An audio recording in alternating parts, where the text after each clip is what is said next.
ठीक है। आप इसके जनरल एलिमेंट को ए आई जे लिखते हैं तो डायगोनल के लिए क्या होगा, आई बराबर जे होगा, ठीक है। दिस इज फॉर डायगोनल, क्या मैं सही बोल रहा हूं, है ना, दिस इज फॉर डायगोनल। बहुत बढ़िया। अब मुझे बताओ कि इसकी वैल्यू क्या आएगी। सर डायगोनल एलिमेंट्स को मल्टीप्लाई करो, a11 a22 माइनस इन दोनों को a21 a12। 2 क्रॉस 2 की वैल्यू निकालना बहुत आसान है। बारी आती है 3 क्रॉस 3 पर, सेम कहानी सर। मान लेते हैं सर ये है एक्स वाई जेड, यहां पे लिख देता हूं पी क्यू आर, यहां पे लिख देता हूं एल एम एन। सामने देखिएगा please. This is a determinant of 3 cross 3 जिसमें 3 रो है 3 कॉलम है। रो हॉरिजॉन्टल वाली होती है, कॉलम वर्टिकल वाला होता है। इसकी वैल्यू कैसे ओपन करते हैं, अभी आपको सिर्फ एक तरीका जो मैंने पिछली क्लास में बताया था वो ध्यान रखना है। इसके और भी तरीके होते हैं, इसके आप वैल्यू 6 तरीके से निकाल सकते हैं। आज वो तरीका सीखेंगे। क्या आप लोग तैयार है सीखने के लिए? तो answer is sir yes. Sir पहले आप एक काम करो, इनके ऊपर प्लस माइनस साइन लगा दो, ठीक है ना। तो सर आप क्या करोगे, एक्स जिसमें बैठा है उसका रो और कॉलम उड़ा दीजिए, पीछे बचेगा ये वाला, ठीक है। ये 2 क्रॉस 2 का एक छोटा सा डिटर्मिनेंट बचेगा। इसकी वैल्यू बताओ सर, ये आ जाएगा Q into N minus R into M. फिर माइनस साइन को y से मल्टीप्लाई कीजिए, है ना। माइनस साइन को y से मल्टीप्लाई किया, इसका रो और इसका कॉलम उड़ाया, तो पी आर एल एन, ठीक है, पी आर एल एन चलो कोई बात नहीं, पी आर एल एन कछु ना कहो, P N multiplied by L R, ठीक है। और लास्ट इज प्लस जेड से मल्टीप्लाई कीजिए, इसका कॉलम और इसका रो उड़ाओगे तो पी क्यू एल एम बचेगा। तो इन दोनों का multiplication that is P M minus Q L, है ना। ये जो आपके सामने लिखा हुआ है this is the value of this determinant. ये एक्सप्रेशन जो उधर लिखा हुआ है ये इस डिटर्मिनेंट की वैल्यू है। यहां पर जो भी साइन या जो भी वैल्यू आप पुट करोगे वो विद साइन पुट करोगे। डिटर्मिनेंट आसान है बट इसमें प्लस माइनस की गलती बच्चों से हो जाती है। बस no one is harmed in this video, ठीक है। सामने देखो, हाँ फालतू की बातों मत ध्यान दिया करो तुम लोग भी बस मुझसे कुछ बुलवाना चाहते हो और मैं बोला मास्टर, कुछ बोल भी देता हूं, ठीक है। चलिए, वॉइस क्रैक हो रही है अरे भाई कितनी चीजें क्रैक होंगी ये, ठीक है ना।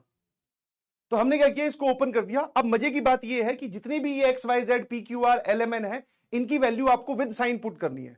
मान लो अगर y की वैल्यू -2 है तो ऐसा नहीं है कि यहां पे एक माइनस लगा हुआ है तो तुम y की जगह 2 पुट कर दो, y की जगह आप -2 ही पुट करोगे। समझे कि नहीं समझे?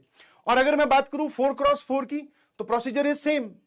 जब आप 3 क्रॉस 3 का डिटर्मिनेंट की वैल्यू निकाल रहे हो तो आपको रो और कॉलम हटाने के बाद में 2 क्रॉस 2 का एक छोटा डिटर्मिनेंट बच रहा है जिसको हम सॉल्व करके यहां लिख दे रहे हैं। जब हम 4 क्रॉस 4 के एक होमवर्क दिया था उसको हम डिस्कस करेंगे।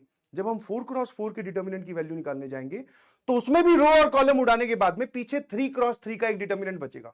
एक होमवर्क दिया था जिसको लेकर बहुत सारे बच्चे परेशान थे, सर 41 हमारा आंसर नहीं आ रहा। तो भाई तूने प्लस माइनस की गलती की है ना। वेरी गुड, बहुत बढ़िया, ये ठीक है। मेरे ख्याल से इतना ही हमने देखा है पिछली क्लास में, और तो कोई बात देखी नहीं, सिंपल सी कहानी है ना।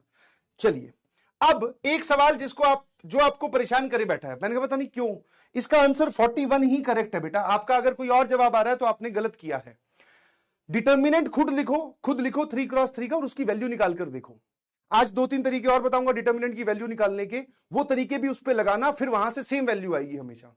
अब कुछ बच्चे परेशान हो रहे थे, फटाफट देख लो भाई, तुम्हारी परेशानी दूर कर देते हैं।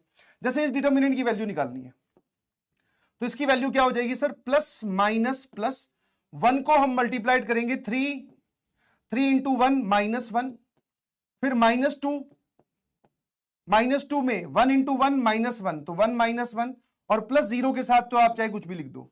तो बेसिकली सर इसकी वैल्यू कितनी आ गई, ये लिखा हुआ है 2, ये क्या लिखा हुआ है 2, तो 2 और 2 4 हो गया। बहुत बढ़िया सर, ये माइनस माइनस प्लस 1 लिखा हुआ है, ध्यान सुनना, इसकी वैल्यू कैसे निकालनी है इस डिटर्मिनेंट की। This is plus minus plus, आ जाइए, +4 को किससे मल्टीप्लाई करना है, इसका रो इसका कॉलम उड़ाने के बाद में सर 3 इंटू 1 हेलो -1 इंटू 1, फिर -2 आ गया।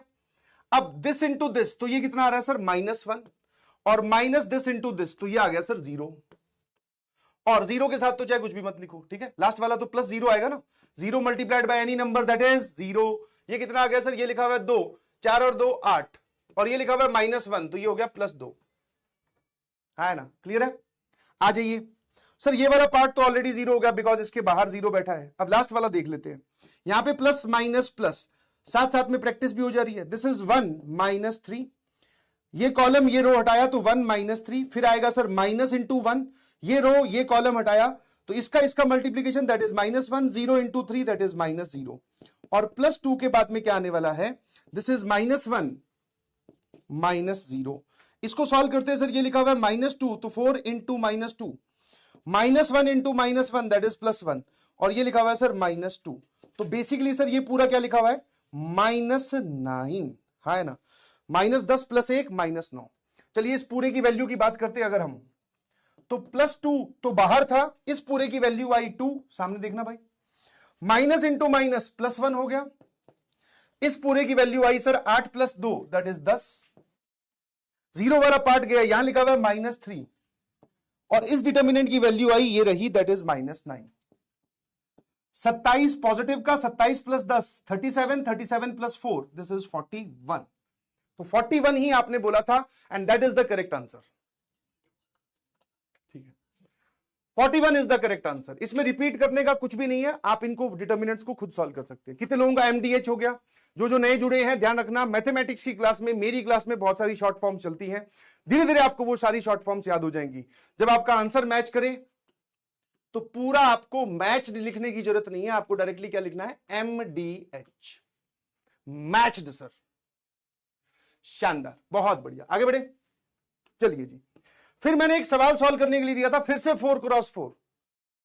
वैसे तो 4 × 4 आपकी जिंदगी में कभी नहीं दिखाई देगा आपको, हाँ 4 × 4 विलुप्त प्रजाति है, ये आपको कभी नहीं दिखाई देगी, समझ में आया।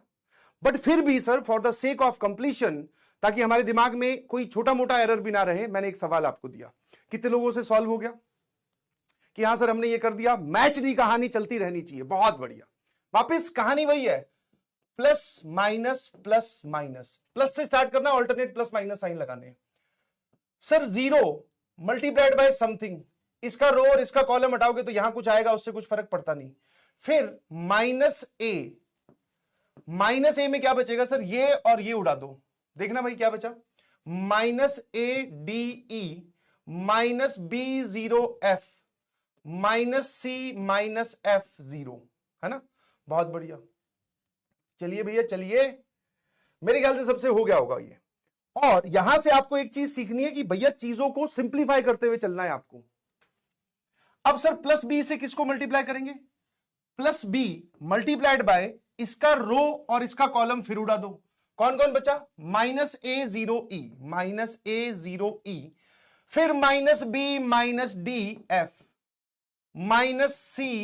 -C-E0, है ना, and last but not the least, last but not the least, क्या मेरी बात समझ में आती है, -C, माइनस साइन के साथ इसको मल्टीप्लाई करो। जिसका भी आंसर मैच नहीं हुआ, मैंने आपको बोला था जो भी होमवर्क का सवाल दूंगा वो नेक्स्ट क्लास में आगे डिस्कस करूंगा, ना आई एम डिस्कसिंग दिस। इसका कॉलम इसका रो हटाया तो ये बच गए सर, ये 9 लोग फटाफट यहां लिख दीजिए please, -A0D -B -D0 -C -E-F, है ना, ये लिख लिया हमने। अब एक चीज मैं आपको हमेशा बोलूंगा, ध्यान रखिएगा प्लीज, हो सकता है कई बार आप क्लास के पैरेलल नहीं समझ पाओ, दिस इज वेरी ऑब्वियस। सबकी अपनी अपनी एक लर्निंग कैपेसिटी होती है, सबकी अपनी अपनी एक लर्निंग स्पीड होती है। जैसे मैं अगर अपनी बात करूं तो मैं एक बहुत ही एवरेज स्टूडेंट था कि मैं अपना टाइम लेकर सवालों को सॉल्व करता था, इररिस्पेक्टिव ऑफ कि मेरे क्लास के टॉपर ने या किसी बच्चे ने कितनी देर में जवाब दिया। तो कई बार ऐसा होता था टाइम पर जवाब आ जाता था, कई बार ऐसा होता था कि मैं सवाल ही पढ़ रहा हूं, इतने में जवाब बता दिया, टीचर ने डिस्कस कर दिया, आगे बढ़ गए।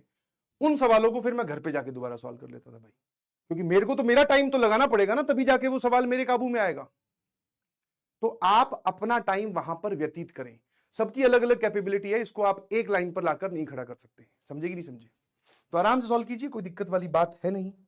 सर यहां लिखा हुआ है -A, अब ये 3 डिटर्मिनेंट फिर बन गए 3 × 3 के, प्रैक्टिस हो रही है हमारी, प्लस माइनस प्लस, तो सर इसको इससे मल्टीप्लाई करोगे, प्लस इंटू -A तो ये आ जाएगा -A मल्टीप्लाइड बाय, अब यही खेलना स्टार्ट कीजिए, ये आ जाएगा 0 और इन दोनों का मल्टीप्लीकेशन आएगा -F और इनके बीच में एक और माइनस साइन लगता है जी, ठीक है।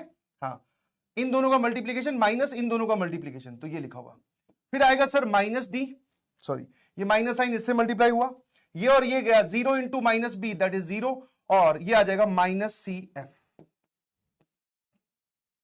And next is plus E. Plus E में क्या होगा sir, this is B F. Oh भाई माइनस 0, कुछ लोगों, कुछ लड़के रोने लगे बेचारे, सर ये हमारे साथ ही क्यों, प्लस एफ। जीडी बीडी कर दीगा, अबे कहां कर दी, एक सेकंड, माइनस ए 0 माइनस एफ, ठीक है। माइनस डी मैंने लिखा, बहुत बढ़िया, 0 माइनस सी एफ, ठीक है, plus E B F minus 0, ठीक तो है। ओ भाई एक सेकेंड,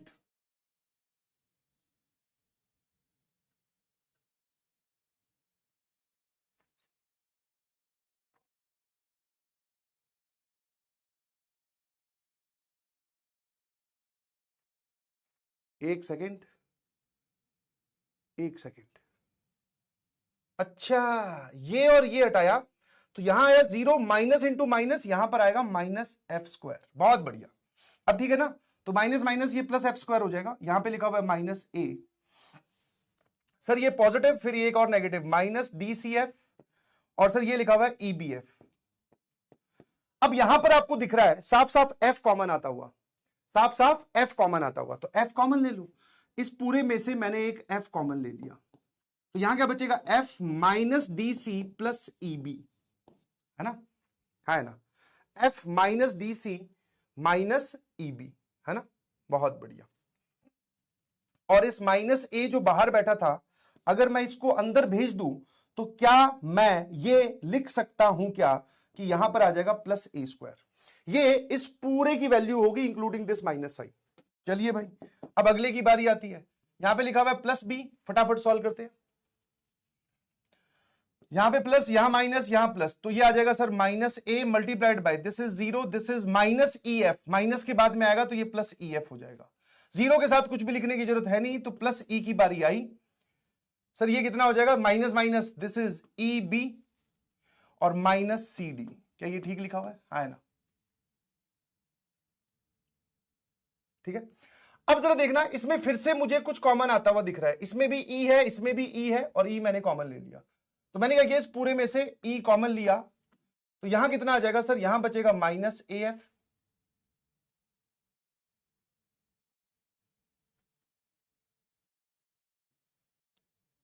कहां पर जीडीबीडी बोल रहे हो भाई,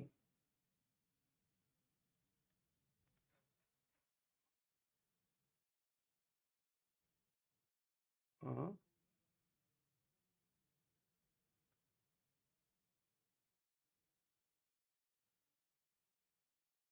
अगर आप ये सोच रहे हो कि सर आपने यहां एफ स्क्वायर क्यों नहीं लिखा, तो मैंने इसमें से एफ कॉमन ले लिया है।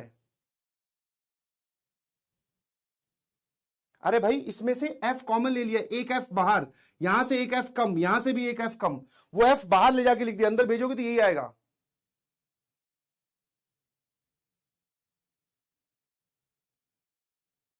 सही है, एस एच आई सही है, लिखकर भेज दो तुरंत। प्लस ए तो इसको इससे मल्टीप्लाई करोगे ना,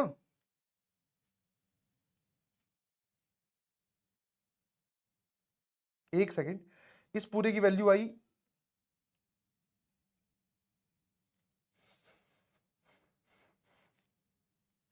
गड़बड़, एक सेकेंड, हाँ देखो मैं तुम्हें सारी कैलकुलेशन एरर भी करके दिखा रहा हूं कि ऐसी गड़बड़ हो सकती है। तो यहां आएगा माइनस ए एफ स्क्वायर, बिल्कुल सही बोल रहे हो आप, ये ब्रैकेट जो है वो यहां जाएगा, अब ठीक है, ये इस पूरे की वैल्यू होगी, बाहर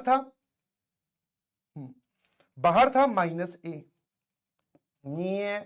सामने देखते रहना, ठीक है, बाहर अगर माइनस ए था तो अब मैं एफ कॉमन ले रहा हूं, तो ये आ जाएगा माइनस ए एफ, ठीक है ना, या आप चाहो तो इसमें से माइनस एफ कॉमन ले सकते हो, ठीक है, देखते रहना। हमने क्या किया, इसमें से माइनस एफ कॉमन लिया, किसको बाहर लेके जा रहा हूं, माइनस एफ को, तो माइनस ए इंटू माइनस एफ, इसमें से माइनस एफ लेके जा रहे हो, यहां पे प्लस हो जाएगा, यहां पर प्लस सी डी हो जाएगा, यहां पर माइनस ई बी हो जाएगा। अब ठीक है ना, ये ए और यहां पर एक एफ बच जाएगा, तो A F minus E B plus C D, बिल्कुल सही। और ये बाहर लिखा हुआ है सर प्लस ए एफ। अब देखो, बिल्कुल सही, ये पूरे इसके साथ मल्टीप्लीकेशन में नहीं है, प्रिंटिंग मिस्टेक, ये इसके साथ मल्टीप्लीकेशन में नहीं है, ये इसके साथ मल्टीप्लीकेशन में है, तो इन दोनों का मल्टीप्लीकेशन ये लिखा हुआ, ये वाली पूरी चीज ये लिखी हुई, ये यहां लिखी हुई। अब इस पूरे में से मैंने माइनस एफ कॉमन लिया, तो जो पॉजिटिव टर्म है वो, जो नेगेटिव है वो पॉजिटिव, जो नेगेटिव है वो पॉजिटिव, जो पॉजिटिव है वो नेगेटिव। अब सही है सर, ठीक है। इस पहले वाले की वैल्यू ये आई। अब आ जाओ दूसरे वाले पर, यहां से हम क्या कॉमन ले रहे हैं, यहां से हम क्या कॉमन ले रहे हैं सर, इसमें भी ई, इसमें भी ई, तो हम ई कॉमन ले रहे हैं, तो बाहर बन गया B E minus A F, यहां से ई कॉमन ले लिया, ये क्या बचा प्लस ई बी, और यहां क्या बचा sir, this is minus C D. मेरे ख्याल से इतना ठीक है, तो कॉमन लेने वाला काम भी आपने कर लिया है। अब यहां आ जाओ सर, ये माइनस सी तो लिखा ही हुआ है, इसकी वैल्यू प्लस माइनस प्लस, तो ये इससे मल्टीप्लाई होगा, तो यहां कितना आ जाएगा sir, this is minus A, इन दोनों का multiplication D F minus zero, ठीक है, D F minus zero, zero के साथ कुछ भी लिखने की जरूरत है नहीं, plus D multiplied by E B minus C D. अब इसमें से डी और डी कॉमन आता हुआ दिखाई दे रहा है, वापस से सी डी बाहर निकाल दीजिए, इसमें से सी बाहर निकालूंगा तो ये आ जाएगा, यहां बचेगा माइनस ए इंटू एफ, तो माइनस ए एफ, यहां से डी आप ले गए तो यहां क्या बचा प्लस ई बी और माइनस सी डी। ठीक है जी, मेरे ख्याल से इतना क्लियर है, ठीक है, ये ठीक है एकदम, कोई परेशानी, तो आंसर इज सर नो, कोई परेशानी नहीं है। अब एक काम करो, इस पूरे में से माइनस साइन और कॉमन ले लो, तो ये हो जाएगा सर प्लस सी डी, और ये हो जाएगा A F minus E B plus C D, A F minus E B plus C D. इस पूरे में से भी एक माइनस साइन कॉमन ले लो, तो यहां पर आ जाएगा आपके पास में माइनस साइन, देखते रहना क्या है भाई।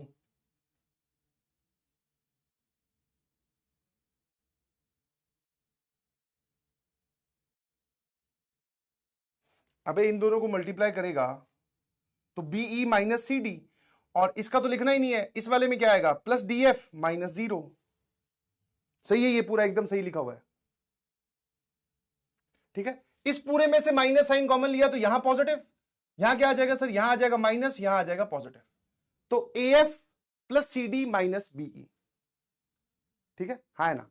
अब जरा देखना, पूरी वैल्यू अगर मैं कैलकुलेट करूं नेट वैल्यू, तो पहले वाले में आंसर आया ए एफ मल्टीप्लाइड बाय ये पूरा लिखा हुआ है A F plus C D minus E B. उसके बाद में सेकंड वाले की वैल्यू सर ये लिखी हुई, मैंने कहा ये लिख दो माइनस बीई, इसके बाद में जो लिखा हुआ है that is A F plus C D, पहले लिख रहा हूं plus C D minus B E, और लास्ट वाले की वैल्यू सर ये वाली जो है that is plus C D, वो वाली यहां लिखो। इसके अंदर जो लिखा हुआ है that is sir A F plus C D minus E B, ये हमारी पूरी वैल्यू आ गई, ठीक है। अब आप एक काम करो, ये जो कॉमन लेने वाला काम आपने किया था, ये आपको यहां पर रिलैक्स महसूस करवा रहा है, देख पा रहे हो कि नहीं देख पा रहे हो सर, ये तीनों में ब्रैकेट सेम है, इसको फिर से कॉमन ले लो, तो जैसे ही मैं फिर से कॉमन लूंगा मेरे ख्याल से जवाब आ गया, A F plus C D minus E B, ये पूरा कॉमन आ गया, पीछे बचेगा A F plus C D minus B E, A F plus C D minus E B, और इन दोनों का मल्टीप्लीकेशन क्या होता है सर, स्क्वायर। फाइनली हम क्या लिख देंगे, जब भी कोई शो दैट वाला सवाल आए, that is H P, hence proved it is, ठीक है, हेंस प्रूव्ड इट इज, यही चीज आपको शो करनी थी। प्लस माइनस का झोल है, और एक छोटी सी चीज मैंने ऐड की है, अगर आप ये सोच रहे हो कि भाई साहब इसको अंदर मल्टीप्लाई कर दें फिर कुछ टर्म्स कट कट आ जाएंगी, नहीं, जब भी आपको प्रूव दैट वाले क्वेश्चन में जाना हो तो आप ये देखा करो क्या बनाना है। तो मुझे दिख रहा था कि यहां पे स्क्वायर बनेगा, और ये स्क्वायर सीधा हो गया, मैच्ड। जिनका अभी भी नहीं मैच हुआ तो आपको ये सवाल एक बार फिर से प्लस माइनस साइन के साथ घर पे ट्राई करना, इसमें एरर हो रहे हैं। तीन छोटे छोटे, तीन क्रॉस, छोटे छोटे तो नहीं है, ये 3x3 के हमने डिटर्मिनेंट सॉल्व किए, दीज आर रियली हैवी। यहां तक की कहानी क्लियर है, शाबाश, यहां तक की कहानी क्लियर है एकदम, हाँ, HHPP जो लोग नए आए हैं अभी धीरे धीरे सीख जाएंगे, घबराइए मत। Next is minus and cofactors. अगली कहानी पे चलते हैं कि एक डिटर्मिनेंट की वैल्यू अभी आपने हमें एक तरीके से निकालनी सिखाई है ना? अरे बोलो, आपने एक डिटर्मिनेंट की वैल्यू अभी मुझे सिर्फ एक तरीके से निकालनी सिखाई है ना?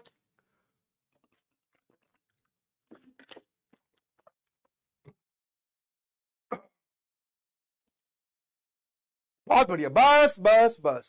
जो लोग बोल रहे हैं इसमें सर रिपीट, तो इसमें बेटा मेरा रिपीट करने वाला कुछ भी नहीं है। देख रहे हो मुझसे भी एरर हो रहे हैं। आपको ये क्या करना है, इसमें आपको ड्रिंक एंड ड्राइव करना है। अरे सर गलत बच्चों को शिक्षा दे रहे हो सारी की सारी। वैसे तो ड्रिंक एंड ड्राइव अलाउड नहीं होता, बट मैथमेटिक्स में drink and drive is allowed. Sir ये क्या है भाई? कुछ नहीं, जहां पर आप बैठे हो, जिनसे नहीं हो रहा उनकी बात कर रहा हूं मैं, जहां पे आप बैठे हो एक पानी का गिलास रखना, उसकी आराम आराम से ठंडी ठंडी सिप लेते रहना, ड्रिंक, एंड इस पूरी चीज को खुद ड्राइव करना कि यार ये यहां से यहां तक पहुंचा कैसे। कैलकुलेशन वाइज आप में एक कॉन्फिडेंस आएगा। कैलकुलेशन वाइज क्या आएगा? आप में एक कॉन्फिडेंस आएगा। तो drink and drive is allowed in mathematics. मेरे ख्याल से आप समझ गए, है ना? Drink and drive is allowed in mathematics. ठीक है, समझे कि नहीं समझे? पानी पीते जाओ आराम आराम से, आराम आराम से, क्योंकि इसमें आराम वाला खेल है, जल्दबाजी नहीं करनी है। शाबाश, आगे बढ़ते हैं। Now what is minus and cofactor? एक नई चीज आपके सामने आ रही है, इसको ध्यान से समझना जरा, ज्यादा कुछ हैवी चीज है नहीं। जब भी आप कोई डिटर्मिनेंट लिखते हो, जो आप ये रो और कॉलम उड़ा रहे थे, जब आप रो और कॉलम उड़ा रहे थे, उसके बाद में जो आप एक छोटे डिटर्मिनेंट की वैल्यू निकाल रहे थे, वो उसका माइनर कहलाता है। मतलब सर नहीं समझ में आया?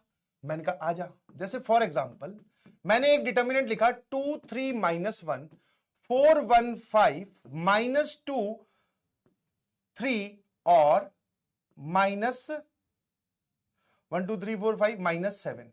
जैसे ये एक डिटर्मिनेंट है, ठीक है, ये एक डिटर्मिनेंट है, इसको रिप्रेजेंट कर रहे हैं डेल्टा साइन से। ठीक है जी, मेरी बात ध्यान सुनना, ठीक है? हाँ ना, मेरी बात ध्यान सुनना प्लीज। मैं भी बोल रहा हूं वापस, जो 4x4 वाला डिटर्मिनेंट था, अगर आपको कॉन्फिडेंस नहीं है तो आपको ये वाला सवाल वापस से करना है आज शाम को। मैंने एक डिटर्मिनेंट लिख दिया, मैंने पूछा इस हर एक एलिमेंट का एक माइनर होता है, मैंने पूछा इसका माइनर क्या है। पहले तो ये बताओ इसका एड्रेस क्या है। सर ये एलिमेंट है A11, इसका जो माइनर होगा, माइनर ऑफ A11, वो हम कैपिटल M से रिप्रेजेंट करते हैं। सामने देखना भाई, वो हम क्या करते हैं? कैपिटल M से रिप्रेजेंट करते हैं, दैट इज M11। इसका माइनर क्या है? अब समझा रहा हूं क्या करना है। इसका रो और इसका कॉलम उड़ाकर जो आप ये छोटे वाले डिटर्मिनेंट की वैल्यू निकाल रहे थे, वो इसका माइनर है। तो मुझे बता दो व्हाट इज M11। तो M11 मतलब सर इसकी वैल्यू निकालनी है। मैंने कहा हाँ, -2 इंटू 1 तो -2, और ये आ जाएगा 15, इन दोनों का एडिशन, तो माइनर कितना आ गया सर इसका? -17। रो और कॉलम हटाने के बाद में जो बच रहा था, दैट इज योर माइनर। जैसे फॉर एग्जांपल मैं आपसे पूछूं कि भाई साहब ये कौन सा एलिमेंट है, तो आप बोलोगे sir this is second row second column, तो A22, इसका जो माइनर हो जाएगा, माइनर ऑफ A22 कैसे रिप्रेजेंट किया जाएगा? कैपिटल M22 से रिप्रेजेंट किया जाएगा। मैंने पूछा वैल्यू बताओ, वैल्यू बताओ। कुछ नहीं सर, इसकी रो और इसका कॉलम उड़ा दीजिए। तो जब उड़ाओगे तो यहां क्या बचेगा? 2 -1 -7 -2। इस डिटर्मिनेंट की वैल्यू बता दो, यही आपका आंसर है। ये आएगा सर -4, ये आएगा सर माइनस के बाद में +7, ये कितना आ रहा है? -11। -11। एक और बता दो, चलो मैं आपसे पूछूं कि भैया चलो इसका माइनर बता दो, इसका जल्दी से। ओए भाई, समझ पा रहे हो कि नहीं समझ पा रहे हो? मेरे ख्याल से कहानी समझ में आ गई। मैंने पूछा कि भैया इसका माइनर बता दो। इसका जो माइनर होगा, that is third row third column M33, या फिर एक काम करते हैं, इसकी जगह किसी और का पूछ लेते हैं, वरना कुछ लोगों को लगेगा सर डायगोनल एलिमेंट के ही माइनर होते हैं सिर्फ। इसका बता दो भाई। इसकी पोजीशन है फर्स्ट रो थर्ड कॉलम, तो इसका माइनर होगा A13। पहली वाली चीज पोजीशन जो है वो रो को रिप्रेजेंट करती है, सेकंड वाला कॉलम को। क्या करना है सर? सिंपल सी कहानी है यार, समझ गए? जो जो लोग समझ गए, इसका शॉर्ट फॉर्म होता है जी SMJ। सर समझ गए जो आप हमें समझाना चाह रहे हो? That thing is clear to everyone. कितना आएगा सर? 12 माइनस प्लस हो जाएगा 7, तो 12 + 7 19, है ना? एक बच्चे के दिमाग में डाउट आया, बोले सर ये तो आप हमें बता रहे हो 3x3 के लिए, व्हाट अबाउट 2x2 के लिए? मैंने कहा कोई बात नहीं, जब आप 3x3 डिटर्मिनेंट में हो, तो जब आप ये रो और कॉलम उड़ा रहे हो, तब 2x2 का डिटर्मिनेंट बच रहा है। अगर आप यहां पर हो, मैं आपसे इसका माइनर पूछ लूं, व्हाट इज M11, तो इसका रो और इसका कॉलम उड़ाने के बाद में एक ही एलिमेंट बच रहा है, वही हमारा आंसर है। मैं आपसे इसका माइनर पूछ लूं, दैट इज M22, तो इसका रो और इसका कॉलम उड़ा दो, कौन बचा? 2, तो वो इसका माइनर है। सुनते जाना आराम आराम से। मैं आपसे अगर इसका माइनर पूछूं, तो सर इसका minor that is second row first column, that is -1, और इसका माइनर जो है सर वो कौन है? इसका माइनर सर हमारे पास में -4। खत्म। सबको माइनर समझ में आया? एक और छोटा सा मेरे कॉन्फिडेंस के लिए आप बता दो, what is the minor of this? Second row third column का माइनर क्या है?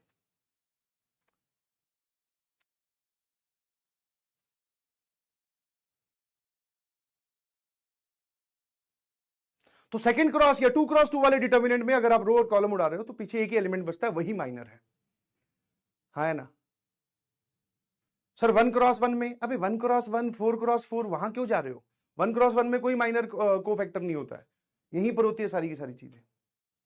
इसका कितना आ रहा है सर? इसका आ रहा है 27।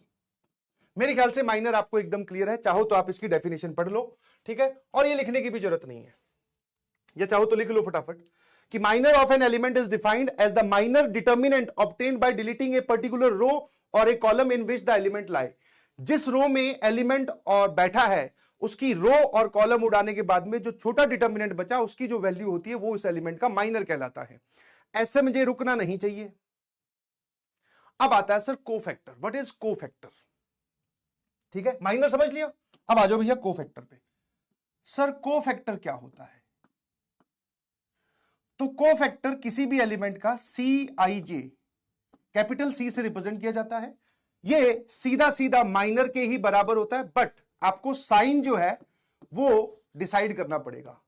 मतलब जो माइनर की वैल्यू आई, आपने एक एलिमेंट दिया, उसका हमने माइनर निकाला, इसका कोफैक्टर कैसे निकालना है? तो माइनर को मल्टीप्लाई करना है -1 की पावर i प्लस j से। समझे? जैसे फॉर एग्जाम्पल अगर मैं यहां पर बात करता हूं, मैंने पूछा इस पूरे में A23 क्या था, सॉरी A13 क्या था, समझने वाली बात है। और जब भी समझने वाली बात हो तो स्क्रीन पे ज्यादा ध्यान देना है आपको। सर A13 था first row third column, that is -1, ये एलिमेंट ही है। मैंने पूछा इसका माइनर क्या है, M13, आपने बोला सर 19।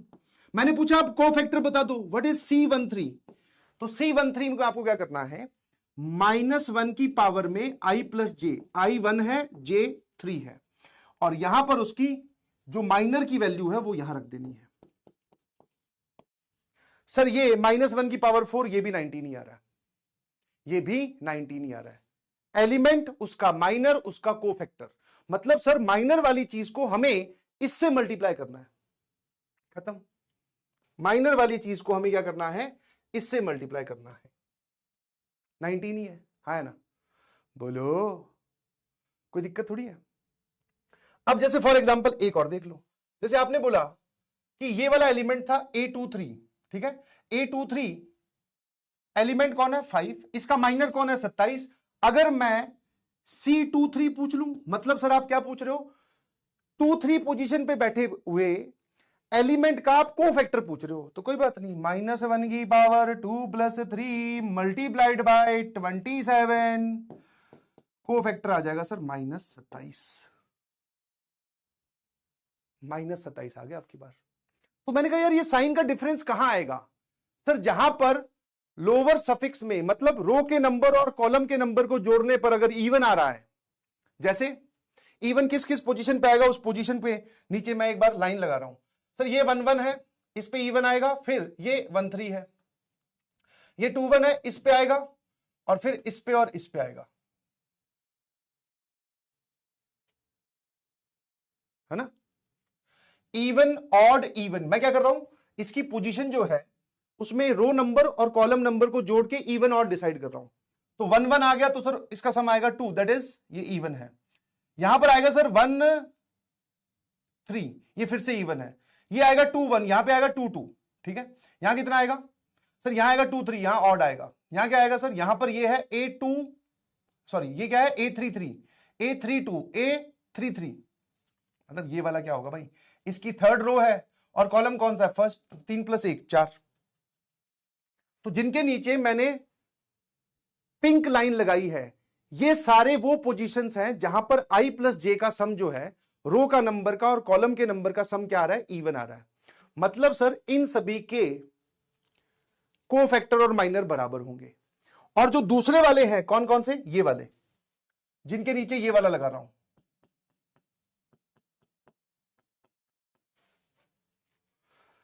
जिनके नीचे स्टार लगाया है, इनमें क्या फर्क होगा सर, इनका जो कोफैक्टर है उसको एक, सॉरी इनका जो माइनर है उसको एक और माइनस साइन से मल्टीप्लाई कर दो, है ना, इसको एक और माइनस साइन से मल्टीप्लाई कर दो, तब जाकर आपको माइनर से डायरेक्टली आप कोफैक्टर पे पहुंच जाओगे। जैसे आपने बोला कि सर A22, जैसे आपने इसका मुझे बताओ फटाफट, पहले तो मुझे इसका आप बता दीजिए माइनर क्या है। ये कौन सी पोजीशन है, थर्ड रो सेकंड कॉलम, तो this is third row second column. ये उड़ाया 5 × 2 10 + 4 14। अगर मैं इसमें कोफैक्टर पूछूं C32, तो सर I और J का सम जो है वो ऑड आ रहा है, तो यहां पर आ जाएगा -14। क्या मैंने सही बोला, है ना। Is this clear to everyone?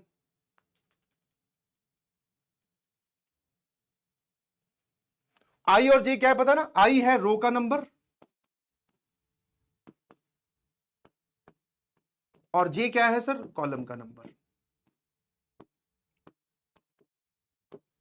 चलिए फटाफट मैं आपको एक डिटर्मिनेंट दे रहा हूं, हर एक एलिमेंट का मुझे कोफैक्टर चाहिए, हर एक एलिमेंट का कोफैक्टर चाहिए। रफ कॉपी निकाल लीजिए, पहले भी हमारा डिस्कशन हो चुका है इस बात को लेकर कि मैथमेटिक्स की क्लास अटेंड करने का तरीका, जब सवाल आपके सामने आए तो पहले आपका काम चलना चाहिए, रफ कॉपी में आपका पेन चलना चाहिए। क्या टास्क है आपके लिए कि आपको एक डिटर्मिनेंट दे रखा है जिसको मैं डी बोल रहा हूं, हर एक एलिमेंट का मुझे कोफैक्टर चाहिए, माइनर से मुझे कोई लेना देना नहीं है। हाँ, जिन लोगों को समझने में दिक्कत आई अब क्लियर हो जाएगा। हर एक का कोफैक्टर निकालो फटाफट, और ये काम टास्क आप अपने हिसाब से कीजिए प्लीज, बिकॉज मैथमेटिक्स में एक बहुत इंपॉर्टेंट रोल प्ले करता है, दैट इज कैलकुलेशन। और कैलकुलेशन आपकी तब इंप्रूव होगी जब आप मेरे पैरेलल में पेन चलाएंगे। ठुड्डी के नीचे हाथ लगा के बैठने से मैथमेटिक्स इंप्रूव नहीं होती है। स्टार्ट हो जाओ, स्टार्ट। अभी हम डिस्कस करेंगे, बता देंगे, रिपीट कुछ भी नहीं है इसमें।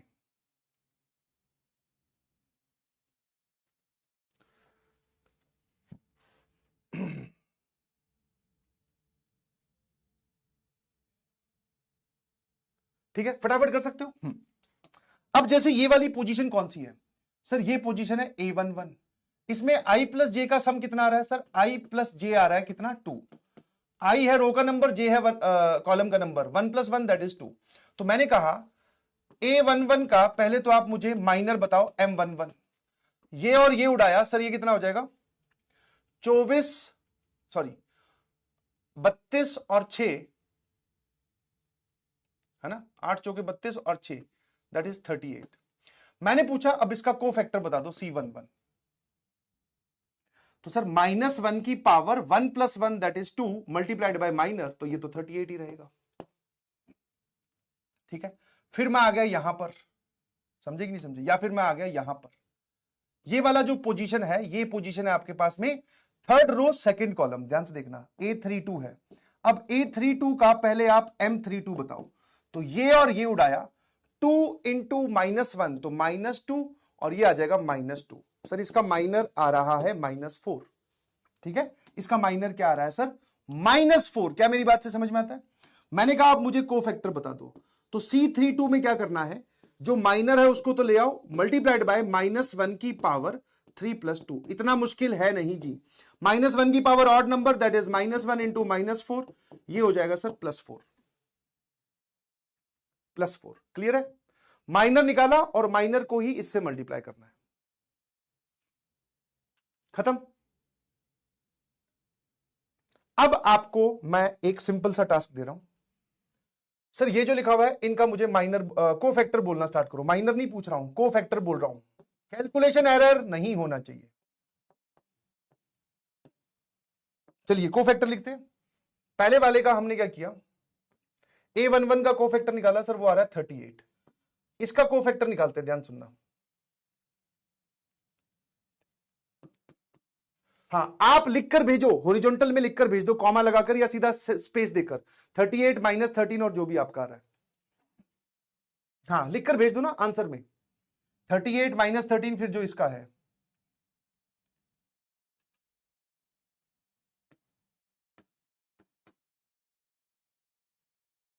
ना। सारे एक साथ लिखकर भेजो, सारे एक रो में एक साथ भेजो ना यार, क्या दिक्कत है।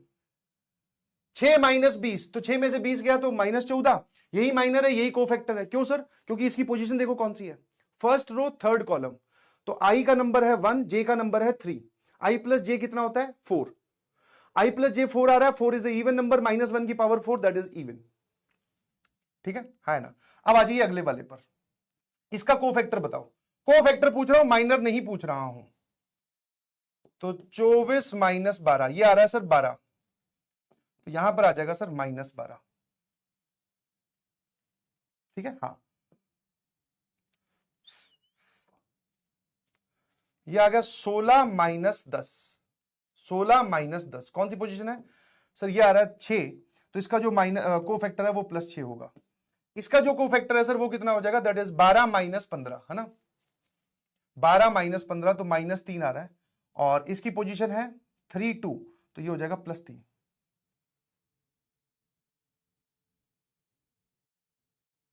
है ना, बता दो भैया, -12 6 और +3 कितने लोगों का एकदम मैच कर गया? -12 6 और 3, -12 6 और 3,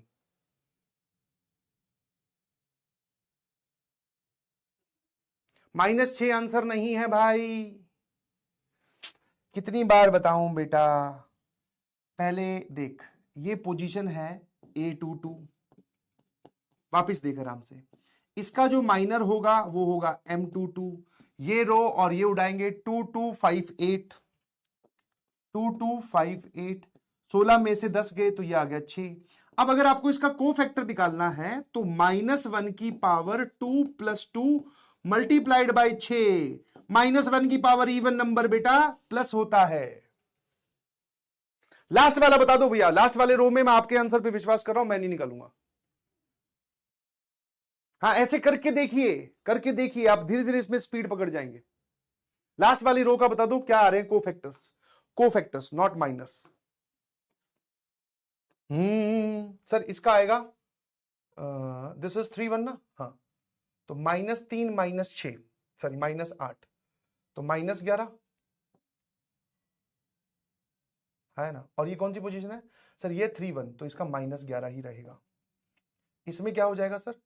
-2 -4, तो ये हो जाएगा सर +4, और इसका कितना हो जाएगा सर? दैट इज 8, 8 में से 3 गए 5, प्लस माइनस प्लस, तो ये प्लस ही रहेगा, -11 4 5। तो ये जो मैंने लिखे हैं इस एलिमेंट के यहां पर जो एरो बना बना के, ये सारे इसके कोफैक्टर्स हैं। क्लियर है? तो कोफैक्टर क्या है सर? माइनर पे ही डिपेंड करता है, इसकी कोई सेपरेट आइडेंटिटी है नहीं। मेरे ख्याल से समझ में आ गई होगी कहानी, ये लिखा हुआ यहां पर कि कोफैक्टर सर ये होता है। ठीक है ना। अब बात आती है कि सर ये हमने निकाले क्यों? क्योंकि जो वैल्यू ऑफ डिटर्मिनेंट होती है ना, वैल्यू ऑफ डिटर्मिनेंट समझने वाली बात है, इसी को ही कॉपी कर रहा हूं। हाँ, अब मैं यहीं से ही आपको समझाने की कोशिश करूंगा कि what is value of determinant.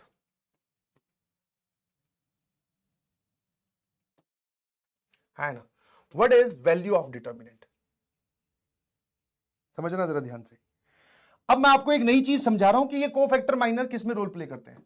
अगर मैं आपसे इस वैल्यू ऑफ डिटर्मिनेंट की बात करूं, तो वो जो आपको तरीका सिखाया गया था ना, वो जो आपको तरीका सिखाया गया था कि प्लस माइनस प्लस लगाओ, अब समझ में आया प्लस माइनस प्लस क्यों लगता है?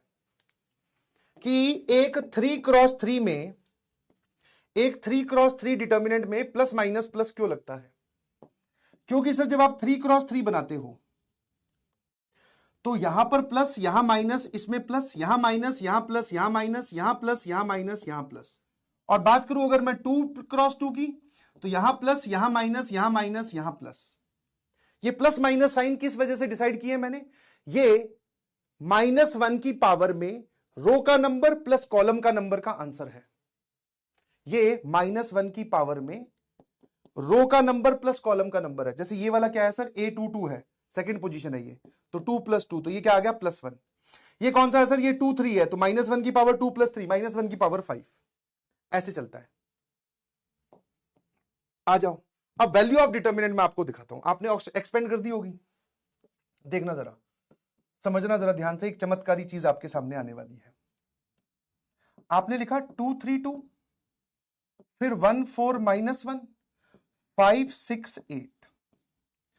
वैल्यू ऑफ डिटर्मिनेंट जो बोल रहा हूं, ध्यान सुनना प्लीज, चैट को रोक दीजिए।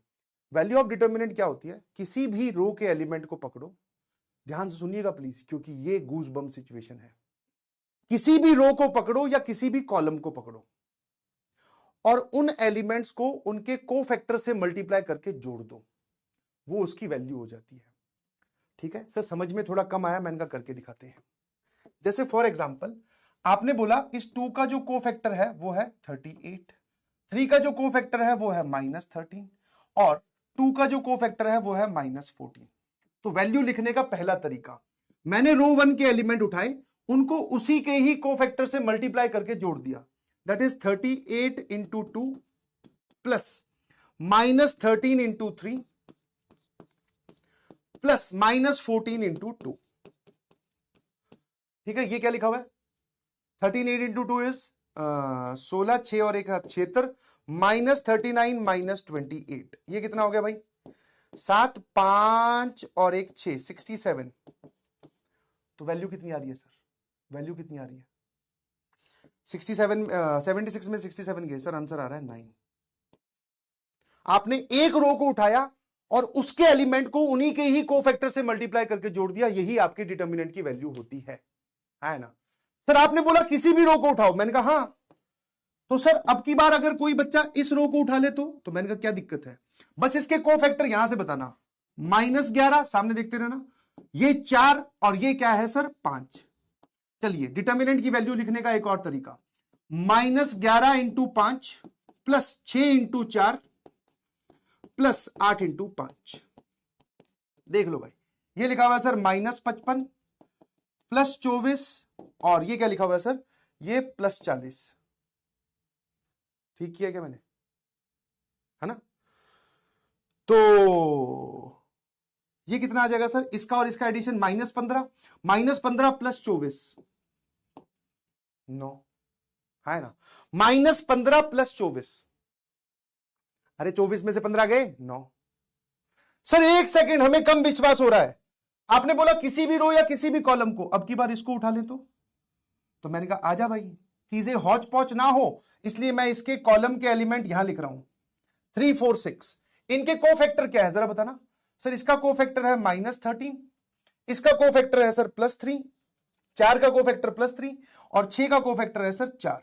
चलिए डिटर्मिनेंट की वैल्यू बताइएगा, इन दोनों का मल्टीप्लीकेशन, एलिमेंट को उसके कोफैक्टर से मल्टीप्लाई, -39, एलिमेंट को उसके कोफैक्टर से मल्टीप्लाई, एलिमेंट को उसके कोफैक्टर से मल्टीप्लाई। सर ये कितना आ गया 48, है ना, सॉरी ये कितना आ गया 36। एक सेकेंड, कुछ गड़बड़ तो नहीं, हाँ 4 का कोफैक्टर 6 है जी, बिल्कुल सही, 4 का जो कोफैक्टर है वो है 6 और 6 का कोफैक्टर 4 है, तो यहां पर 24 आएगा, बिल्कुल सही बिल्कुल सही बिल्कुल सही, यहां पर 24 आएगा, 24 और 24 48, 48 में से 39 गए 9, है ना। हाँ क्योंकि इस यहां पे एलिमेंट लिखे हुए, ध्यान रखना, ये जो है ये कॉलम 2 के एलिमेंट्स हैं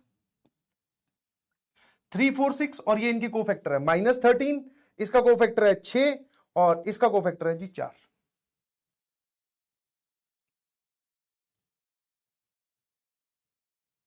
सही है। अब आप किसी को भी चेक कर लो, जैसे मान लो सर आपको लास्ट वाले को चेक करना है, तो मेरी ख्याल से बात समझ में आ गई। 2 का कोफैक्टर क्या है सर, दैट इज -14, -1 का कोफैक्टर क्या है सर, -1 का कोफैक्टर है 3, मैं कॉलम 3 को उठा रहा हूं, और 8 का कोफैक्टर क्या है 5, 8 × 5 सर, ये लिखा हुआ है -28 -3 प्लस 40, है ना, ये लिखा हुआ है सर -31 और +40। सर ये वैल्यू देखो ध्यान से, ये सारी वैल्यूज क्या आ रही हैं, these are the value of determinant. These are the value of determinant. कैसी सिचुएशन? GJB situation. जीजेबी मतलब गजब बात है सर, वाह। और ये जो आप वैल्यू निकालते थे, अब थोड़ा पीछे चलते हैं, जो आपको रटवाया गया वो मैं ही था रटवाने वाला, है ना? रटवाने वाला मैं ही था। अगर मैं आपको इस डिटर्मिनेंट की वैल्यू निकालने के लिए बोलूं, अभी भी मैंने कितने तरीके से वैल्यू निकाल के दिखाई? 1 2 3 और 4 तरीके से। 2 तरीके भी बचे हुए हैं। आपने रो 1 रो 3, आप चाहो तो रो 2 उठा लो। आपने कॉलम 2 कॉलम 3, आप चाहो तो कॉलम 1 उठा लो। आंसर सेम आएगा। आंसर क्या आएगा? सेम आएगा। समझे कि नहीं समझे? अभी इसमें और है, ठहरिए ठहरिए, अभी और है भाई। और जो आप जाने अनजाने में करते थे, जाने अनजाने में मतलब कि 2 3 2 2 3 2 1 4 -1 1 4 -1 5 6 8, इसमें जो आप जाने अनजाने में करते थे, ये क्या करते थे भाई? रटने वाला काम। ये प्लस माइनस प्लस किस लिए आया? कोफैक्टर का साइन आ गया सर। कोफैक्टर के आगे वो जो लगता है ना, माइनर के आगे जो वो लगता है, ठीक है। फिर हम क्या करते थे सर? 2 को इसका रो और इसका कॉलम हटाया। ध्यान सुनना, यहां पे +2 लगाया, ये और ये हटाया,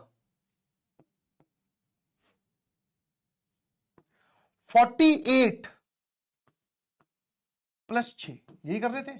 फिर -3 -3, फिर क्या कर रहे थे सर? दैट इज 8 + 5, है ना? 8 + 5 दैट इज 13, और +2 सर 6 - 20, यही कर रहे थे। अब ध्यान सुनना, मैं आपको एक एक चीज बताता हूं। ये है सर माइनर M11, सर ये है एलिमेंट, ठीक है, A11। वापिस जीडीबीडी होगी क्या? क्या किया है? अच्छा 32 होता है। ओहो, रुक जाओ रुक जाओ रुक जाओ, 32 32 32। भावनाओं में बह गया ना मैं थोड़ा सा और घबराए नहीं, ठीक है? जब भी कोई प्रिंटिंग मिस्टेक हो तो आप जीडीबीडी लिख कर भेजेंगे, ठीक है? आया ना? और ये जीडीबीडी नहीं, मैं आपको चेक कर रहा हूं, तुम्हारा इन्वॉल्वमेंट चेक कर रहा हूं, ठीक तो होना। ध्यान सुनना, ये था एलिमेंट, ये था माइनर, और ये वाला जो साइन होता है सर, ये वाला साइन होता है -1 की पावर 1 + 1। इन दोनों को मिलाकर क्या बनता है सर? इन दोनों को मिलाकर बनता है सर कोफैक्टर C11, और ये रहा एलिमेंट A11, है ना? आ जाओ फिर सर, ये वाला एलिमेंट देखो ध्यान से, ये वाला एलिमेंट है A12, ये है माइनर M12, और ये जो माइनस साइन है ये क्या है? ये है सर -1 की पावर 1 + 2। ध्यान से देखो, ये क्या लिखा हुआ है? A12, और इन दोनों की मदद से ये क्या बन रहा है सर? ये बन रहा है C12, और ये आपने जोड़ दिया। और लास्ट में सर ये क्या लिखा हुआ है? ये क्या था सर? +2 A13। ये क्या लिखा हुआ है सर? इसका माइनर M13, और ये क्या लिखा हुआ है सर? प्लस साइन के बाद में -1 की पावर 1 + 3। तो ये क्या लिखा हुआ है सर? ये A13। इन दोनों की मदद से आप क्या कर रहे थे सर? ये लिखा हुआ था C13। देखो ध्यान से, ये लिखा क्या हुआ है? एक एलिमेंट के, एक रो के एलिमेंट्स को उनके करस्पॉन्डिंग कोफैक्टर से मल्टीप्लाई करके जोड़ दे रहे हैं। कितने लोगों को बात समझ में आई?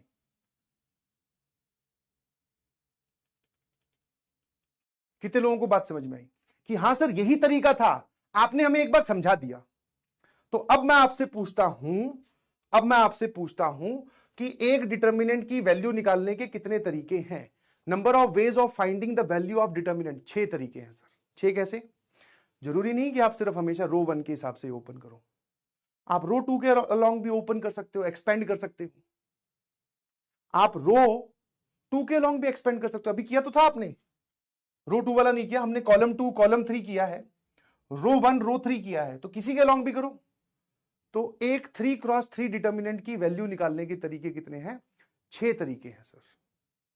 इसको हम वैल्यू निकालना भी बोलते हैं, और इसमें हम डिटर्मिनेंट को एक्सपेंड करना भी बोलते हैं। एसएमजे लिखकर भेजना।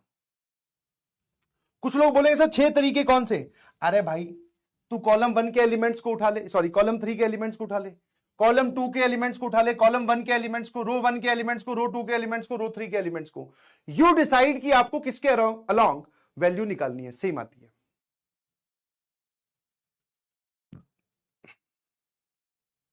क्लियर है?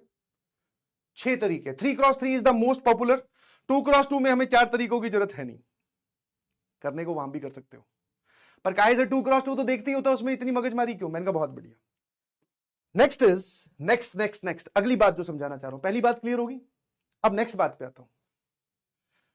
जो आपको बताया जा रहा है प्लीज आप उसको छेड़खानी मत करो। जैसे मैंने अभी इस पूरी स्पीड में मैंने पढ़ लिया कमेंट, एक बच्चा बोल रहा है कि सर अगर हम ये वाले एलिमेंट्स उठा ले तो पहले का मैंने देख तेरे सामने है ही भाई, 2 इंटू 38, 4 इंटू 6, 8 इंटू 5, मतलब डायगोनल के एलिमेंट्स को उनके कोफैक्टर से मल्टीप्लाई करके जोड़ा, तो ये वैल्यू ऑफ डिटर्मिनेंट नहीं आती। ठीक है, ऐसा कुछ करना ही नहीं है। जो डेफिनेशन है वो मैंने आपको बता दी, आप डेफिनेशन के साथ छेड़खानी मत कीजिए प्लीज। एक रो के पूरे एलिमेंट्स या फिर एक कॉलम के पूरे एलिमेंट्स को उनके कोफैक्टर से मल्टीप्लाई करके जोड़ना है। ठीक है, अगली कहानी चेक करना जरा, इसकी रो 2 लिखो। ठीक है ना, समझ में आएगा नहीं समझ में आया? तो इसीलिए मैं आपको बोल रहा हूं कि आप अपना दिमाग मत लगाइए प्लीज, डेफिनेशन के साथ छेड़खानी मत कीजिए कि सर डायगोनल के एलिमेंट को अगर उसके को इसके आगे कोई बोल सकता है, अबे क्या करी जा रहा है? डायगोनल के एलिमेंट्स को कोफैक्टर से किसने मल्टीप्लाई करने के लिए बोला भाई? अपना ही दिमाग लगा रहा है। तू चीजों को बदलने की कोशिश मत कर, जो चीजें हैं उतनी समझ ले तो ही बहुत अच्छी बात है। अब जो मैं आपको नई चीज समझा रहा हूं ध्यान सुनिएगा please. What is row 2? Row 2 के एलिमेंट्स बताओ सर। 1 4 -1 सामने दिखते रहना। अब नया असली चीज, what is row 2? Row 2 sir ये रही। मैंने कहा रो तो मैंने 2 लिखी है, रो तो मैंने 2 लिखी है, कोफैक्टर आप मुझे किसी और रो के पकड़ा दो और इसी ऑर्डर में पकड़ाना। जैसे ये पहला एलिमेंट, ये दूसरा, ये तीसरा, कोफैक्टर किसी भी दूसरे के। सर एक काम करते हैं, कोफैक्टर ऑफ रो 1 लिख देते हैं इसके नीचे। मैंने कहा ठीक है भाई, तो तैयार हो ना? रो 1 के कोफैक्टर्स लिख रहा हूं मैं। सर पहला है 38, इसका कोफैक्टर ये है -13 और ये है सर -14। एक बार करस्पॉन्डिंगली मल्टीप्लाई करके जोड़ना जरा, एक बार करस्पॉन्डिंगली मल्टीप्लाई, इन दोनों का मल्टीप्लीकेशन 38, इन दोनों का मल्टीप्लीकेशन कितना आ गया 52, माइनस का इन दोनों का मल्टीप्लीकेशन +14।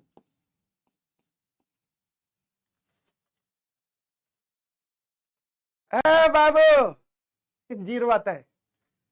अभी इस बात को मैं बोल दूंगा, घबराओ मत।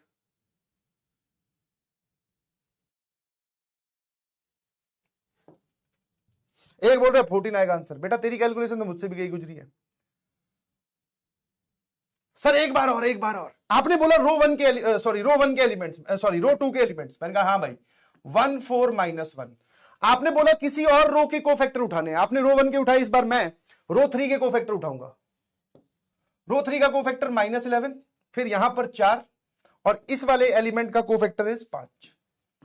करस्पॉन्डिंगली मल्टीप्लाई करके जोड़ना, -11 +16 -5 0। This is row 2 and this is cofactor of row 3.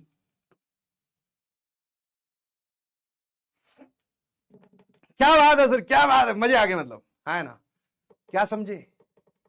कुछ खेल चल रहा है ना? और ऐसा क्यों हो रहा है? तो बहुत सिंपल सी कहानी है। ऐसा क्यों हो रहा है? बहुत सिंपल सी कहानी है। जैसे फॉर एग्जांपल मैंने बोला x y z p q r l m n, जब आप इसको ओपन करते हो तो यही वैल्यू आती है x multiplied by qn minus rm। फिर आएगा sir -y multiplied by pn minus lr और +z multiplied by pm minus ql, pm minus ql। समझते जाना एकदम। ये तो है वैल्यू ऑफ द डिटर्मिनेंट। ये क्या है भाई? This is value of the determinant. यहां पर मैं एक छोटा सा काम कर रहा हूं। अब आपने क्या किया, रो 1 के एलिमेंट्स को उन्हीं के कोफैक्टर से मल्टीप्लाई करके जोड़ा, तो ये वैल्यू ऑफ द डिटर्मिनेंट आएगी। आप एक काम करो, रो 1 के एलिमेंट्स को किसी और के कोफैक्टर से मल्टीप्लाई करके जोड़ दो। मतलब मैं कोफैक्टर तो रो 1 के ही रख रहा हूं, तो qn माइनस rm, x की जगह किसी और को ले आओ, मैं l को ले आया, ठीक है। y की जगह मैं m को ले आया और z की जगह मैं n को ले आया। तो मैंने क्या किया, कोफैक्टर तो सेम रखे। अरे ये कोफैक्टर ही तो लिखे हुए हैं, this multiplied by plus sign, ये पूरा कोफैक्टर है और ये पूरा कोफैक्टर है। मैंने क्या किया, सिर्फ जगह किसकी बदल दी, एलिमेंट्स की। रो 1 के एलिमेंट्स की जगह मैं रो 3 के एलिमेंट्स ले आया। देखो ध्यान से, रो 1 के एलिमेंट्स की जगह मैं रो 3 के एलिमेंट्स ले आया। इसका आंसर 0 आता है, चाहो तो चेक कर लो। ये कितना आएगा सर, ये लिखा हुआ है LQM माइनस LRM, ये अंदर जाएगा minus MPN minus minus plus LRM, ये कितना आ जाएगा sir, that is PMN minus QLN। Positive negative गया सर, ये और ये गया, ये और ये गया, और ये और ये गया।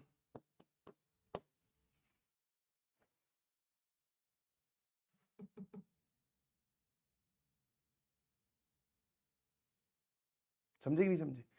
तो अब मुझे समरी बताइए please, what is the summary? Summary क्या है, आपने इतनी देर में क्या सीखा?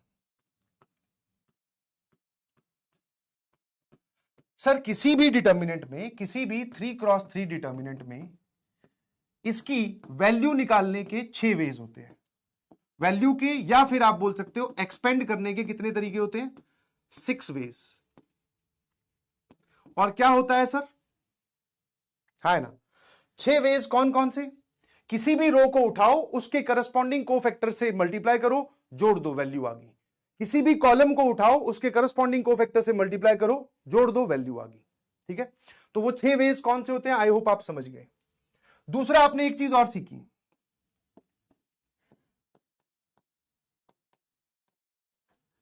एलिमेंट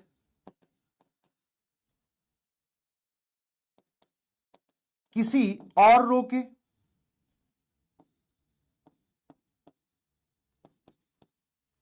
एंड कोफैक्टर किसी और रो के।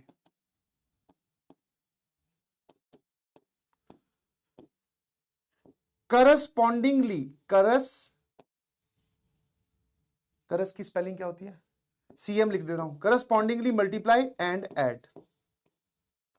ये वैल्यू क्या आएगी सर, ये वैल्यू हमेशा 0 आएगी। ईमानदारी से बताइएगा प्लीज, क्या ये आपको बात समझ में आई? हमने 2 ही बातें बताई हैं। अरे कॉलम में भी काम करेगा यार, तू एक तो कॉन्सेप्ट पे विश्वास नहीं करता, इसीलिए तो पेन और कॉपी साथ में लेकर बैठने के लिए बोला है। किस लिए बोला है पेन और कॉपी साथ में लेकर बैठो?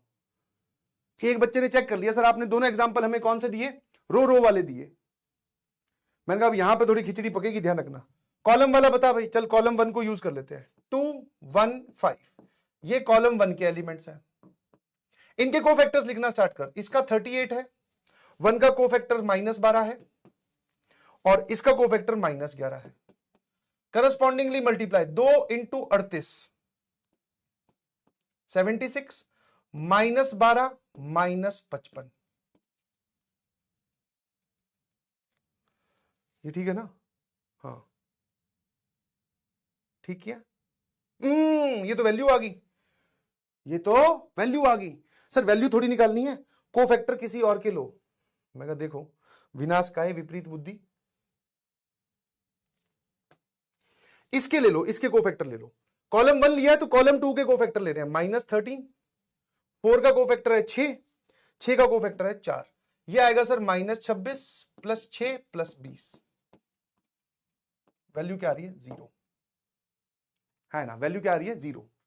करस्पॉन्डिंग के जोड़ के अगर ऐड करोगे तो वैल्यू आएगी, दूसरे वाले के जोड़ के ऐड करोगे तो 0 आ जाएगा। अब एक बच्चे ने इसमें भी दिमाग लगा, सर हमारा दिमाग एकदम आप समझो चाचा चौधरी से भी तेज। मैंने कहा अब क्या सोचा है? बोले सर अगर मैं एलिमेंट, ध्यान सुनना एकदम, वो लोग यस सर लिखकर भेजेंगे जिसने ये सोचा, रो ले लूं, एलिमेंट तो रो 1 के उठा लेते हैं सर, कोफैक्टर कॉलम 1 के उठा लेते हैं, इनको मिलाकर जोड़ें तो कहां आएगा सर? ये बताओ ना, ये अभी विज्ञान यहां तक पहुंचा नहीं है। अगर इनको मिलाकर कुछ आता स्पेसिफिकली तो मैं वो बता देता, ऐसा कुछ नहीं होता है, कोई भी वैल्यू आ सकती है। कितने लोगों ने ये सोचा, ईमानदारी से बताना।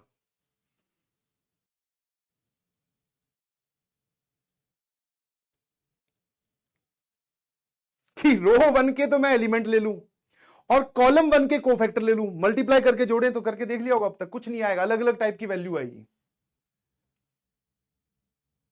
हाँ, तो भाई साहब वैज्ञानिक नहीं बनना है, जो वैज्ञानिक करके चले गए हैं वो आपको समझना है। चलिए जी,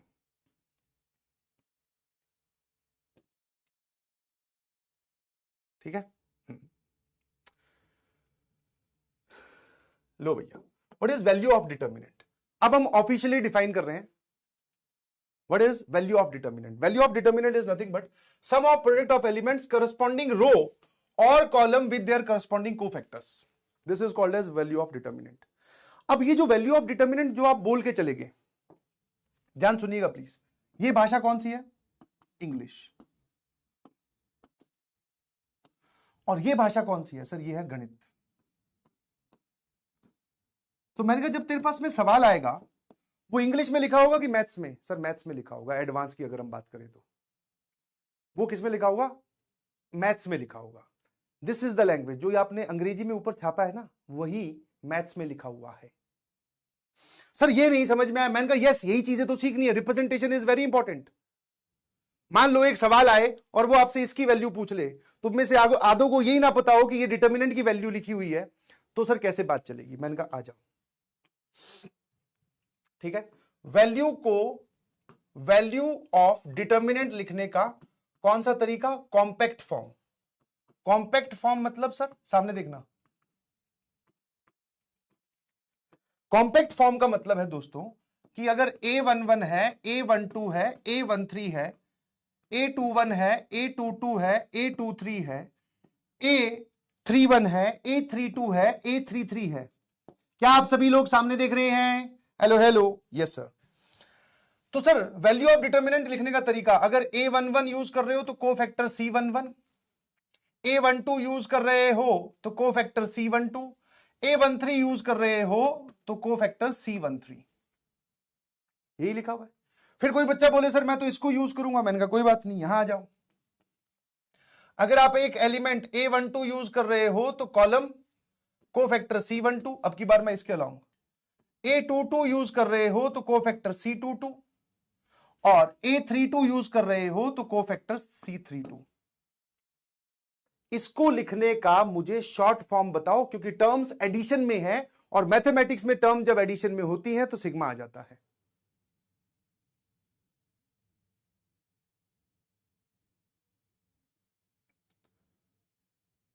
है ना? क्या मैं इसको शॉर्ट फॉर्म में ऐसा लिख सकता हूं?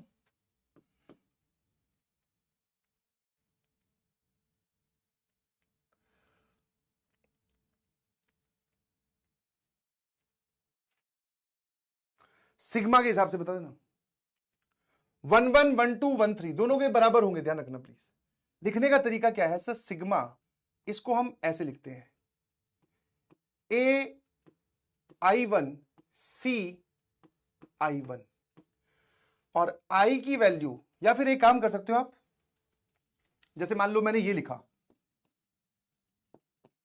I की वैल्यू 1 से लेकर 3, AI1 CI1, मतलब मैंने क्या किया, J की वैल्यू फिक्स कर दी।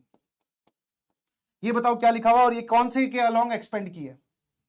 फिर मैंने ये लिख दिया, J की वैल्यू 1 से लेकर 3, A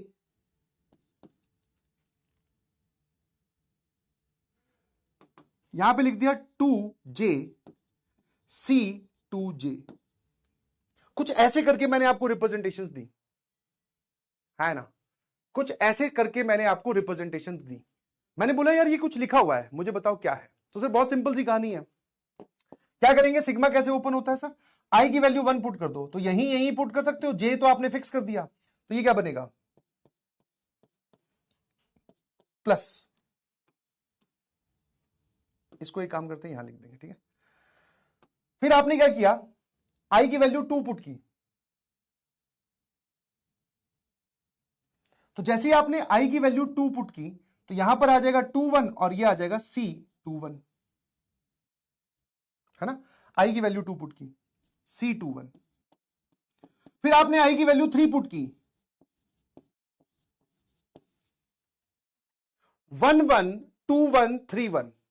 ये कौन से कॉलम के अलोंग एक्सपेंड करके वैल्यू लिखी है? 112131। Sir this is value along column 1।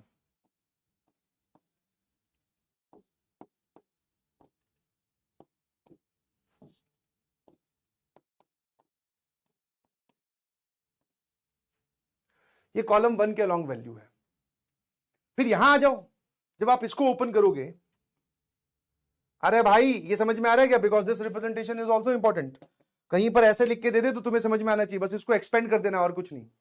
Sir जैसे ही हम यहां पर j की वैल्यू 1 पुट करेंगे तो दिस इज A21 C21, फिर हमने j की वैल्यू 2 पुट की A22 C22, फिर हमने j की वैल्यू लास्ट पुट की 3 A23 C23। अब ये बता दो ये क्या लिखा हुआ है, ये कौन सा है?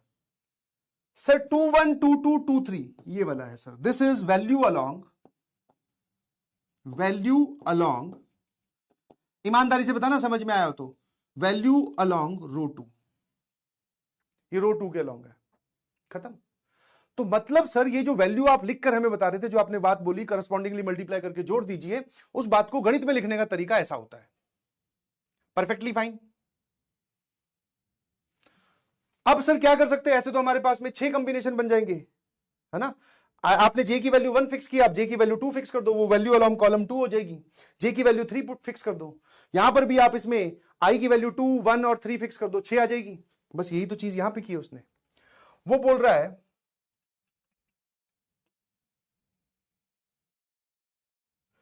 कि यहां से उठाकर कोई भी एक i फिक्स कर दो, ठीक है, कोई भी एक i फिक्स कर दो। जैसे आपने बोला कि मैं तो i की वैल्यू 1 लूंगा, तो i की जगह 1 आ जाएगा। j की वैल्यू यहां से पुट की जाएगी फॉर ऑल i 1 2 3। फिर आप बोलोगे सर मैं तो i की वैल्यू 2 लूंगा, तो यहां 2 फिक्स हो जाएगा, ठीक है। और फिर आपने बोला कि i की जगह 3 लूंगा, तो यहां 3 फिक्स हो जाएगा। j की वैल्यू बाद में पुट करते रहना, ठीक है ना। तो this is the compact form of representing sigma. Sigma मतलब किस लिए यूज किया है, वो जो आप बोल रहे थे ना करस्पॉन्डिंगली मल्टीप्लाई करके ऐड कर दो, उसको गणित में लिखने का तरीका ये है। आई होप आपको ये बात समझ में आई होगी, है ना। सर ये हमें ध्यान रखना जरूरी है क्या? मैंने कहा यस। कभी आए तो आप पहले ऐसे ओपन करें, फिर पता करें, और आपको पता होना चाहिए वैल्यू ऑफ द डिटर्मिनेंट ही लिखी हुई है।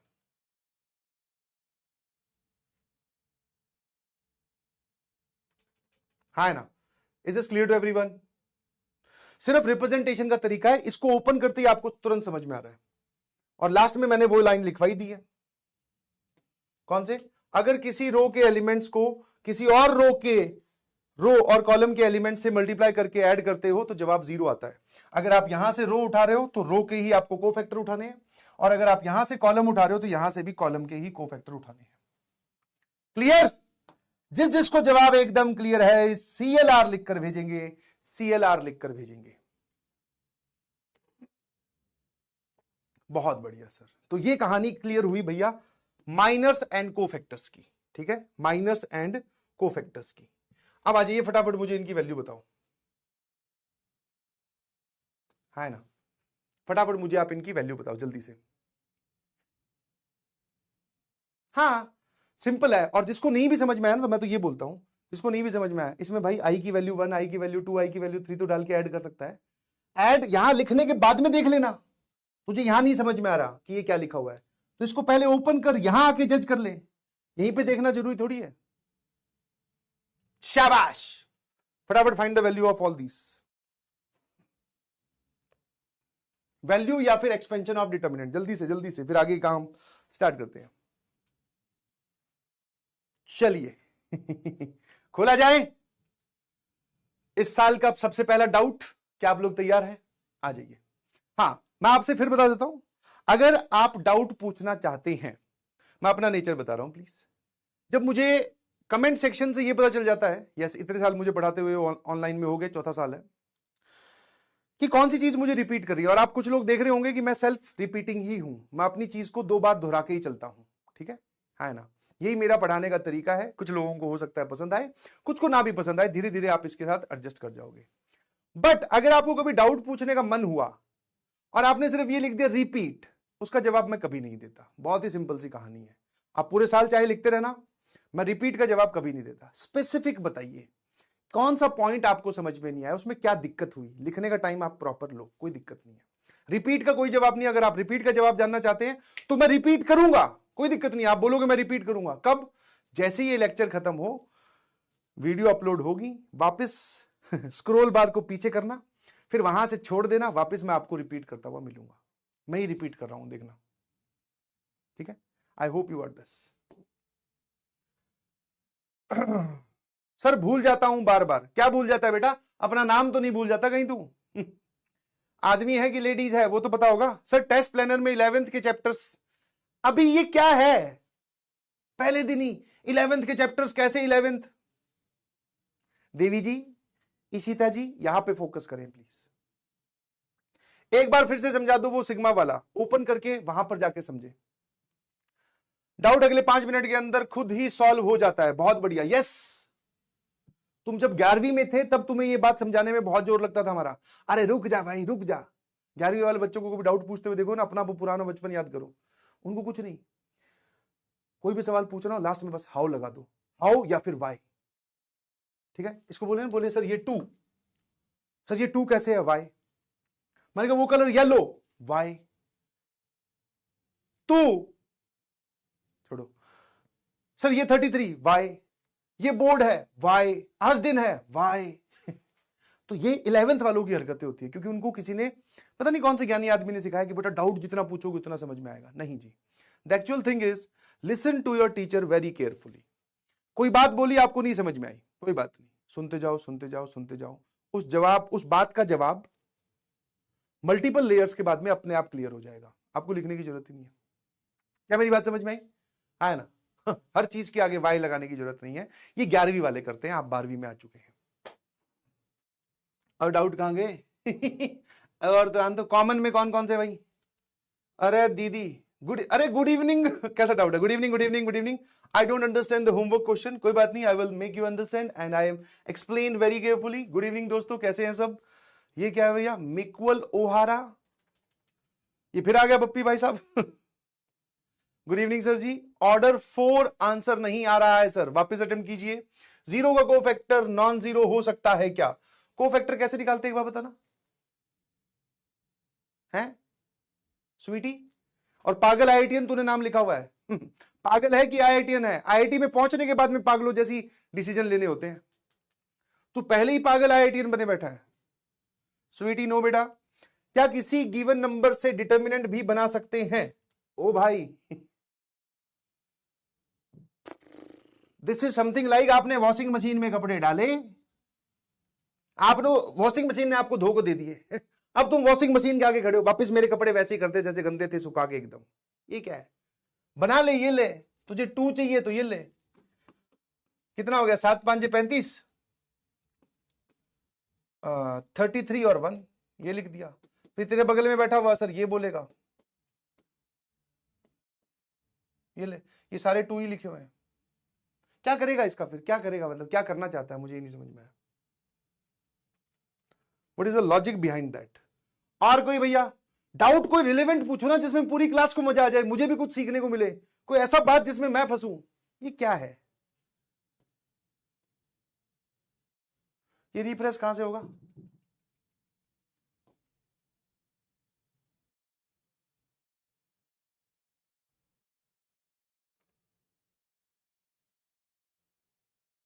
सर बेसिक क्लियर है बट होमवर्क के क्वेश्चन नहीं बने। एक ही तो सवाल था।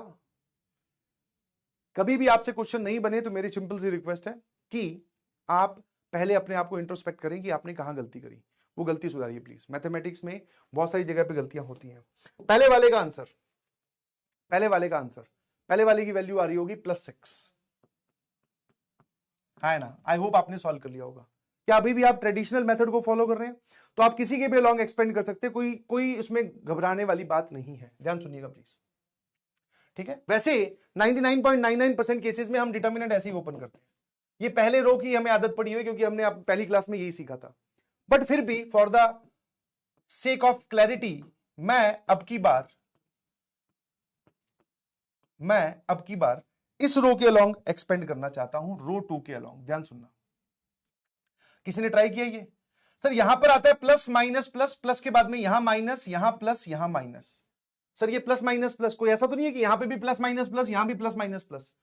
ये माइनस प्लस साइन डिसाइड होता है विद द हेल्प ऑफ उसका रो का नंबर क्या है, उसका कॉलम का नंबर क्या है, उसका एडिशन कितना आ रहा है। बहुत बढ़िया। तो माइनस इंटू 0 मल्टीप्लाइड बाय कुछ भी हो, प्लस इंटू 1। अब प्लस इंटू 1 में सर एक काम करो, ये और ये हटा, 0 - 6, 2 - 3 0, और यहां पर कितना आ रहा है 2, ठीक है, और माइनस इंटू 1, यहां कितना बचेगा भाई सर 2 1 2 1, तो 2 1 2 1, ये तो आ गया सर पूरा का पूरा 0, ये आ रहा है सर +6, तो इस पूरे की वैल्यू आ गई +6। अब की बार मैंने रो 2 के अलोंग एक्सपेंड किया है। मैं आपसे एक सिंपल सा जनरल सी बात पूछता हूं, कौन सी रो के अलोंग एक्सपेंड करना बेनिफिशियल होता है? आपको किस रो के अलोंग एक्सपेंड करना चाहिए? सर जिसमें ज्यादा से ज्यादा 0 हो, या जिस कॉलम में ज्यादा से ज्यादा 0 हो। मैंने कहा 0 होने से फायदा क्या होगा? सर फायदा ये होगा हमें कैलकुलेशन कम करनी पड़ेगी। जैसे इसकी वैल्यू अगर आपको निकालनी है तो आप रो 3 के अलोंग निकालिए। सर वाई रो 3? क्योंकि इस रो में 2 0 है, अगर सारे ही 0 हो तो खेल ही खत्म हो गया। किस रो के या किस कॉलम के अलोंग एक्सपेंड करना चाहिए जिसमें मैक्सिमम नंबर ऑफ जीरोस हो? इसमें 2 0 दिख रहे हैं मुझे रो 3 में, मैंने एक्सपेंड कर दिया। साइन क्या आएगा? प्लस माइनस प्लस, तो प्लस इंटू 2, इसका रो इसका कॉलम हटाने के बाद में 9 27 माइनस 33, और फिर -0 into something plus 0 into something, तो ये वाला पार्ट तो सर 0 ही हो गया। 27 में से सर ये कितना हो गया? -6, तो ये पूरा आ गया सर -12। क्या मैंने सही लिखा है? बहुत बढ़िया। अगले वाले में किसके अलोंग एक्सपेंड करेंगे? कॉलम 3 के अलोंग सर हम एक्सपेंड करेंगे, ताकि इस पूरे का आंसर 0 आ जाए। Is this clear to everyone? तो ये जो बात आपने लिखी है समझिए, इसको ध्यान रखिएगा कि हम उस रो के अलोंग एक्सपेंड करते हैं जिसमें मैक्सिमम नंबर ऑफ जीरोस हो, क्योंकि हमारी कैलकुलेशन आसान हो जाती है। कोई बच्चा बोले सर मैं तो इसके अलोंग ही एक्सपेंड करूंगा, तो कोई बात नहीं, कर ले, तब भी आंसर वही आएगा जो अब आ रहा है। यही तो सिखाने की कोशिश करिए इतनी देर से। आप चाहे इसके अलोंग एक्सपेंड करो, चाहे इसके अलोंग, चाहे इसके अलोंग, किसी के भी अलोंग करो, आंसर विल बी -12। SMJ लिखकर भेजेंगे सभी लोग। MDH तीनों जवाब मैच करके, पहले वाले का 6, दूसरे वाले का -12, तीसरे वाले का 0। This is value of determinant, है ना। नेक्स्ट इज एक इंपॉर्टेंट नोट मैं आपको बता रहा हूं, इस बात का प्रूफ, इसका जो प्रूफ होगा ना वो मैं आपको दूंगा in matrix, in next chapter, that is matrix. In next chapter, वो कौन सी चैप्टर है सर? दैट इज मैट्रिक्स नाम के चैप्टर में हम इसको प्रूव करेंगे। ठीक है, कि ये जो बात अभी आप बता रहे हो ना कि ये कहां से आई ये वाली बात, इसको हम प्रूव करेंगे नेक्स्ट चैप्टर में। ठीक है, तो आप चाहो तो इस बात को याद रख सकते हो, प्रूफ भी हो जाएगा। अभी जो समझा रहा हूं इसको एज ए रिजल्ट याद रखिएगा। ठीक है, ये क्या है? रार फाइल है। ये क्या है? RAR file. रार फाइल की फुल फॉर्म क्या होती है सर? Remember as result. समझ में? इसको आपको रिजल्ट की तरह याद रखना है। क्या बोलना चाह रहा है सर? आ जाइए, जो लिखा हुआ है वही समझा रहा हूं। समझ में? ये मत सोच रहे सर पहले से लिखा लिखा ले आए आप, है ना, पहले से लिखा लिखा ले आए। जो भी लिख के लाया गया है मैं वो तो कभी रीड करता ही नहीं, अपने तो खुद की भाषा में समझाते हैं। ये क्या लिखा हुआ है ध्यान सुनना। एक डिटर्मिनेंट आपको दिया गया, मैं अभी 3x3 वाला बना रहा हूं, और वो डिटर्मिनेंट है ये वाला A11 A12 A13। ओए एक ऐसी बीच में रुक कर, ठीक है, सब मजा आ रहा है, समझ में आ रहा है, और छोटी मोटी बात कोई नहीं भी समझ में आए परेशान नहीं होना, क्लास के बाद में 2 मिनट लगाने। कोई भी बात आपको लगे कि सर ने क्या बोल दिया ये मुझे नहीं समझ में आया, और हो सकता है कई बार इतना बड़ा बैच है तो मैं वो डाउट एड्रेस ना कर पाऊं, उस पॉइंट को नोट कर लिया करो जो तुम्हारे पास रफ कॉपी, उसमें लिख लिया करो कि ये वाली बात दोबारा सुननी है। समझे कि नहीं समझे? है ना? क्लियर है? शाबाश।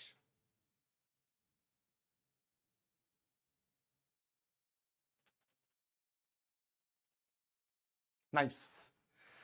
क्या बोल रहा हूं कि मैंने एक डिटर्मिनेंट आपको दिया, डेल्टा से रिप्रेजेंट कर रहा हूं उस डिटर्मिनेंट को, ये सारे उसके एलिमेंट्स हैं, मेरे ख्याल से आप ये कई बार देख चुके हैं। अब इसको फटाफट लिखता हूं। इस डिटर्मिनेंट का आप कोफैक्टर डिटर्मिनेंट बनाओ, कोफैक्टर वाला डिटर्मिनेंट। सर ये कोफैक्टर वाला डिटर्मिनेंट कैसे रिप्रेजेंट करेंगे? डेल्टा सी से। और ये कैसा बनेगा सर डेल्टा सी? हर एक एलिमेंट की जगह उसका कोफैक्टर लिख दो। जैसे आपने इसका कोफैक्टर निकाला तो उसका एलिमेंट का कोफैक्टर C11 आ जाएगा, यहां पे C12 आ जाएगा, C13 आ जाएगा, C21 आ जाएगा, C22 आ जाएगा, C23 आ जाएगा, C31 आ जाएगा, C32 आ जाएगा, C33 आ जाएगा। तो सिचुएशन क्या है मैं आपको पूरा समझाने की कोशिश कर रहा हूं। एक डिटर्मिनेंट है, हमने उसका कोफैक्टर वाला डिटर्मिनेंट या कोफैक्टर डिटर्मिनेंट बना लिया। कैसे बनेगा? एलिमेंट्स की जगह डायरेक्टली उनके कोफैक्टर्स लिख दो, है ना। अब जरा देखना, अमेजिंग रिलेशन मैं आपको बताता हूं। वो रिलेशन ये है कि कोफैक्टर डिटर्मिनेंट की जो वैल्यू होती है वो एक्चुअल डिटर्मिनेंट की वैल्यू से ऐसे कनेक्टेड होती है, where n is the order, where n is the order of determinant, है ना, where n is the order of determinant. Process clear है? एक डिटर्मिनेंट दिया, मैंने बोला कोफैक्टर वाला डिटर्मिनेंट बनाओ। कैसे बनाना है सर? कुछ नहीं, हर एक एलिमेंट की जगह हम उसके कोफैक्टर्स को रख देंगे, चाहे पॉजिटिव आए चाहे नेगेटिव आए, कोफैक्टर की जो वैल्यू आएगी वो यहां रख देंगे। वैल्यू ऐसे कनेक्टेड होती है। मतलब सर आप ये बोलना चाहते हो कि अगर आप 2 क्रॉस 2 की बात करते हो फॉर n बराबर 2, मतलब 2 क्रॉस 2 वाला जो डिटर्मिनेंट होगा उसमें कोफैक्टर डिटर्मिनेंट की वैल्यू n की जगह 2 रख दो यहां पे, तो 2 - 1 क्या हो जाएगा? डिटर्मिनेंट के ही बराबर। और यहां पर अगर मैं बात करूं फॉर 3 क्रॉस 3 या n बराबर 3, वो वाला डिटर्मिनेंट जिसका ऑर्डर 3 है, तो यहां पे n की वैल्यू 3 रखना जरा, तो कोफैक्टर डिटर्मिनेंट की वैल्यू हो जाएगी डिटर्मिनेंट का स्क्वायर। समझ पा रहे हो? कोफैक्टर डिटर्मिनेंट की वैल्यू हो जाएगी डिटर्मिनेंट का स्क्वायर। 2 क्रॉस 2 में दोनों की वैल्यू सेम रहेगी, कोफैक्टर वाला डिटर्मिनेंट और डिटर्मिनेंट की वैल्यू सेम रहेगी। बट हां, this is major part, this is major part, this is major part कि 3 क्रॉस 3 वाले में जब 3 रो और 3 कॉलम होंगे तो कोफैक्टर डिटर्मिनेंट की वैल्यू क्या आएगी? ओरिजिनल डिटर्मिनेंट की वैल्यू का स्क्वायर, है ना। अब ये जो लोग पूछ रहे हैं वाई वाई वाई ये क्या लिखा है? अरे भाई गला घोट तो मेरा, ये क्या लिखा है यहां पे? अबे वाई के बच्चे, अभी तो सिखाया था, इसका जवाब दे दूंगा नेक्स्ट चैप्टर में महाराज। लिख ले दीवार पे एकदम बड़ा बड़ा, पंखे के ऊपर ही लिख ले। गुरुजी ने बोला मैट्रिक्स में जवाब दूंगा। नहीं तो दिया बोले गुरुजी। रुपए आपने चाहे कम लिए हैं, अगर एक्सप्लेनेशन में कमी आई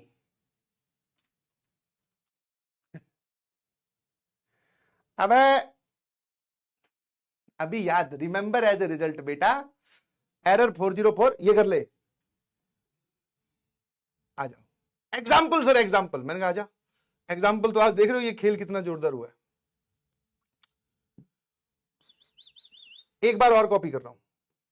अच्छा, लिमिटेड चीजें लिखा करो, लिमिटेड चीजें। जैसे फॉर एग्जाम्पल इसमें पूरा लिखने की जरूरत नहीं थी, ये सारा आपको बस ये लिखना था, ये रिलेशन n की वैल्यू 2 n की वैल्यू 3, है ना। n की वैल्यू 2 के लिए सेम, n की वैल्यू 3 के लिए, n की वैल्यू सर 4, तो 4 पुट कर दे, कोफैक्टर डिटर्मिनेंट की वैल्यू डिटर्मिनेंट का क्यूब हो जाएगी। क्या है उसमें यार? हैट छी, ओए ओए छी छा छी, आजा आजा भोलू, आजा बेटा आजा। इसकी डिटर्मिनेंट की वैल्यू याद रखना 9 है ना।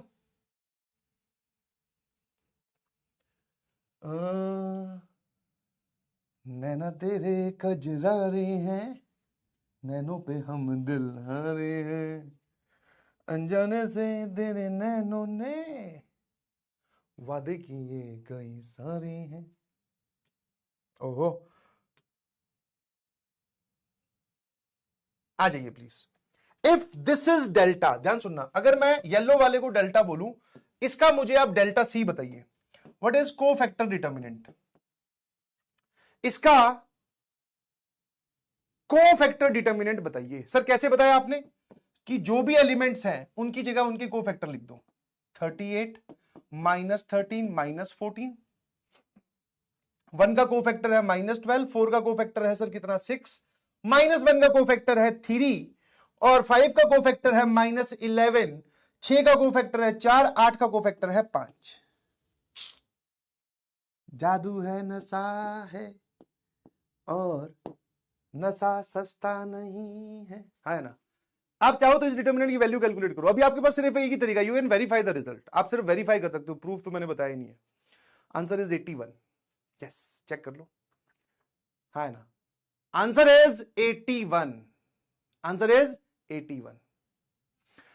सभी एलिमेंट्स की जगह उनके कोफैक्टर्स लिख दिए और उसकी डिटर्मिनेंट वैल्यू कैलकुलेट की, तो आंसर 81 आ रहा है जी। कैलकुलेट कर लो, कैलकुलेट इट बाय योरसेल्फ। ये डिटर्मिनेंट की वैल्यू आपको निकालनी आती है, थोड़ा हैवी भी लग रहा है, तो आंसर 81 आएगा। 61 नहीं आ रहा बे। वेरीफाइड, कितने लोगों ने वेरीफाई कर दिया? ईमान झूठ मत बोलना, ध्यान रखना। हाँ, ऐसी वैसी जगह फुंसी हो जाएगी। मेरी क्लास में जो झूठ बोलता है ना, हाँ दर्द होगा वो अलग तरीके से। फिर कितने लोगों ने वेरीफाई कर लिया, ईमानदारी से बताइएगा प्लीज। आ गया बोले सर, हाँ आ गया शाबाश।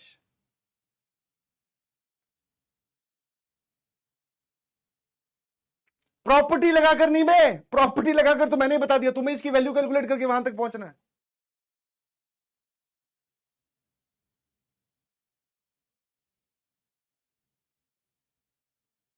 एक पूछ रहा हाउ टू वेरीफाई। इसमें बेटा थोड़ा सा ब्लू लिटमस टेस्ट कर इसका, ये अपने आप 81 में कन्वर्ट हो जाएगा।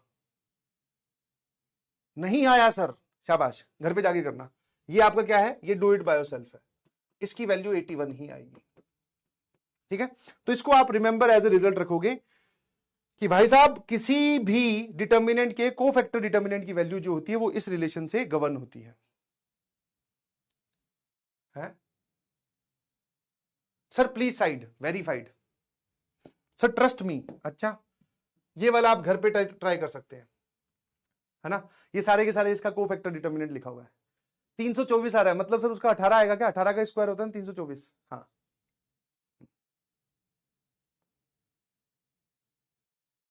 यो भाई क्लियर है, शाबाश। दिस इज योर डिब्बी। डिब्बी मतलब डू इट बाय योरसेल्फ, जो कि अगली क्लास में डिस्कस नहीं होगा, खुद करना है। जो पहली बार सुन रहे हैं, डू इट बाय योरसेल्फ, आपको वेरीफाई करना है कि ये डेल्टा है और ये इसका कोफैक्टर डिटर्मिनेंट है, इसकी वैल्यू 324 आ रही है, इसकी वैल्यू 18 आएगी। ठीक है, चलिए थोड़े कष्टों से चले। सर लॉन्च में बोला था 11th की कोई भी चीज यूज होगी बताएंगे। यस, आपके साथ धोखा हुआ है क्योंकि अभी मैं 11th यूज कर रहा हूं। आपने आज से पहले डिटर्मिनेंट कहां कहां देखा है? This is use of determinant in class 11th। आपको सारे लिखने की जरूरत नहीं है, ठीक है। आपके पास पीडीएफ आएगी, आप बाद में चाहो तो नोट कर सकते हैं। बट यस, आपने कहीं ना कहीं देखी है क्लास 11th में डिटर्मिनेंट। ये कौन है बे?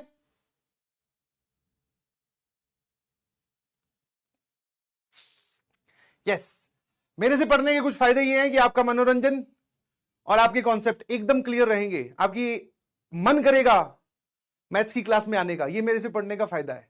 कोई जो पुराना स्टूडेंट है वो एक बता सकता है नुकसान क्या है? व्हाट इज द नुकसान ऑफ स्टडिंग फ्रॉम मी? मैं कभी टाइम पे नहीं छोड़ता। यस, तो जो लोग लिख रहे हैं टाइम अप, अभी तो 20 मिनट पड़ी है।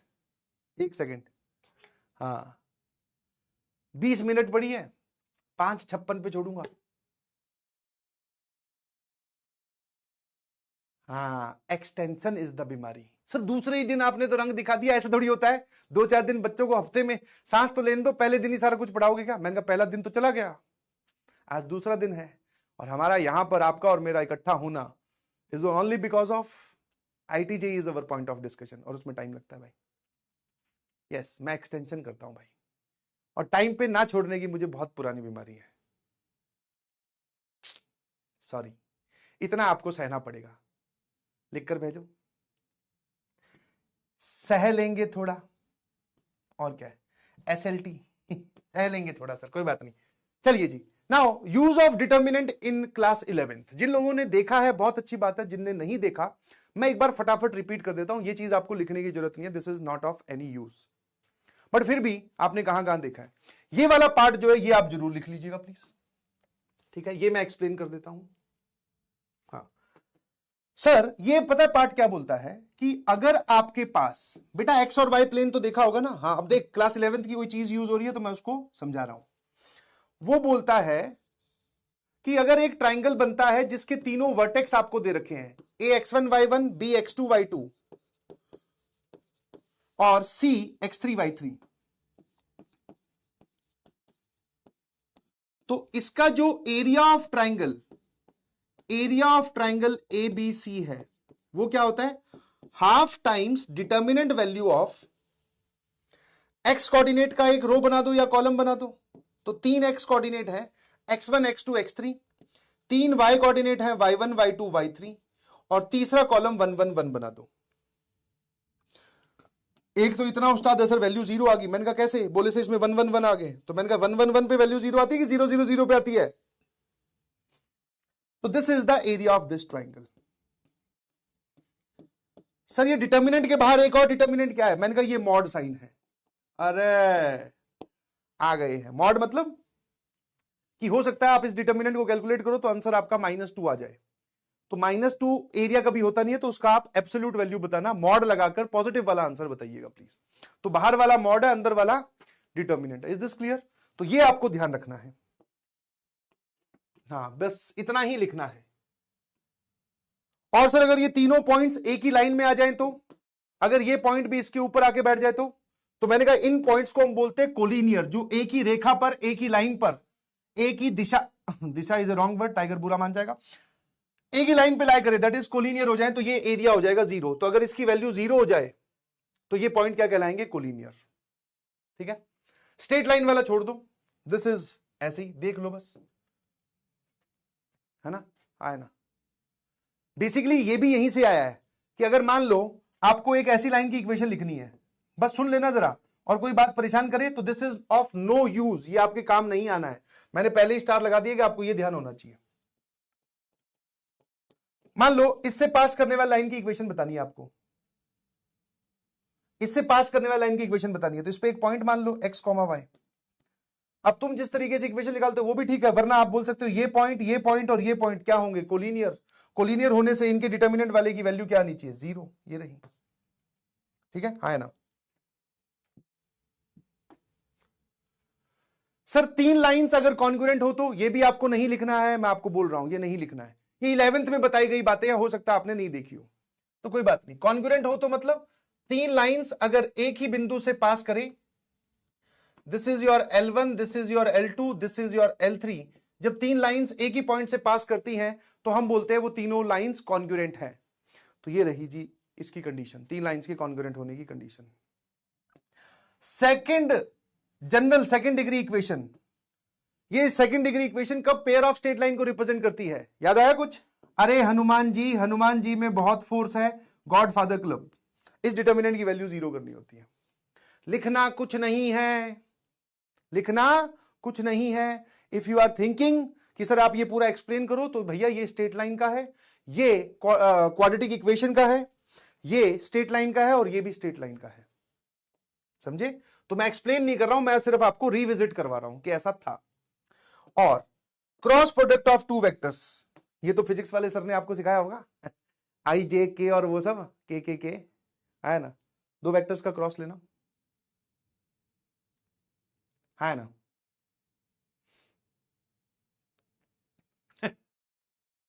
लास्ट वाले को एक बोल रहा है गर्लफ्रेंड चाहिए, तो मुझे लग रहा है बेटा गर्लफ्रेंड चाहिए की जगह पहले तुझे मुंह धोना चाहिए, है ना, और तुझे सुबह सुबह फ्रेश होना चाहिए, है ना। नहीं हो पाता ना, हाँ, सारा दिन पेट में गंदगी लिए घूमता रहता है। इसी वजह से क्या है, पेट में गैस बनती है, दिमाग में गंदे ख्याल आते हैं, सही नहीं सोच पाता है ना। हाँ, तो ये जो चाहिए ना, गर्लफ्रेंड चाहिए, हाँ, आपको पहले मुंह धोना चाहिए और आपको पेट सफा लेना चाहिए, सही होता है। उससे क्या है, एकदम गंदगी सही, एकदम फ्रेश ख्याल आएंगे आपके। बाकी लोग और सामने देखो, गर्लफ्रेंड चाहिए बताओ। तुझे तू सब्जी लेने जाता है कभी घर वालों के साथ, तो तेरे घर वालों को धनिया फ्री में नहीं देता तेरी शक्ल देख के, और तुझे गर्लफ्रेंड चाहिए। वो कहते हैं भैया पहले इसको छुपाओ, ये क्या ले आए, धनिया आज नहीं मिलेगा। चलिए जी,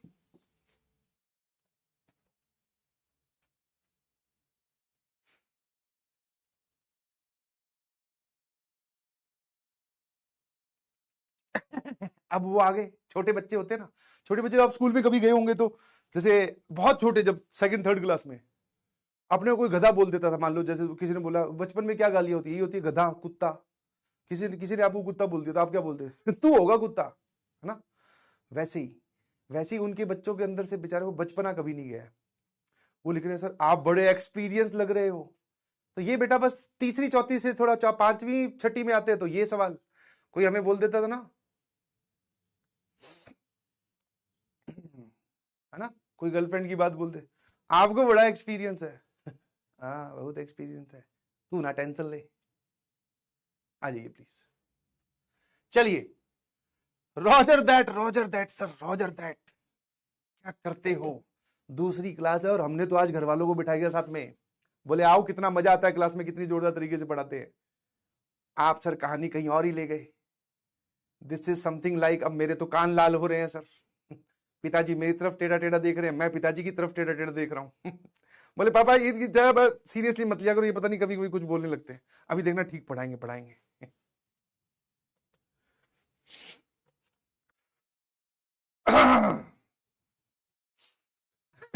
हाँ बेटा, तुमने अभी रोस्टिंग देखी कहाँ है?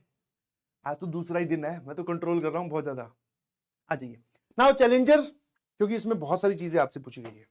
नाउ हर एक सवाल का अगर आप साथ साथ में, देखो स्टार्टिंग हो रही है, सेशन की स्टार्टिंग हो रही है, दूसरा ही लेक्चर है। अगर आपने लिखने की आदत बना ली, कोई चीज आपको समझ में आई, अपनी भाषा में लिखने की आदत बना ली, जिसको मैं बोलता हूं बादल, आप बादल बना के लिख लो कि मुझे ये समझ में आया, that is the note making art. Note making ये नहीं होता कि मैंने ये लिख रखा है, तुमने भी वही कॉपी में छाप दिया, उसमें एडिशनल अपना तो कुछ छापो।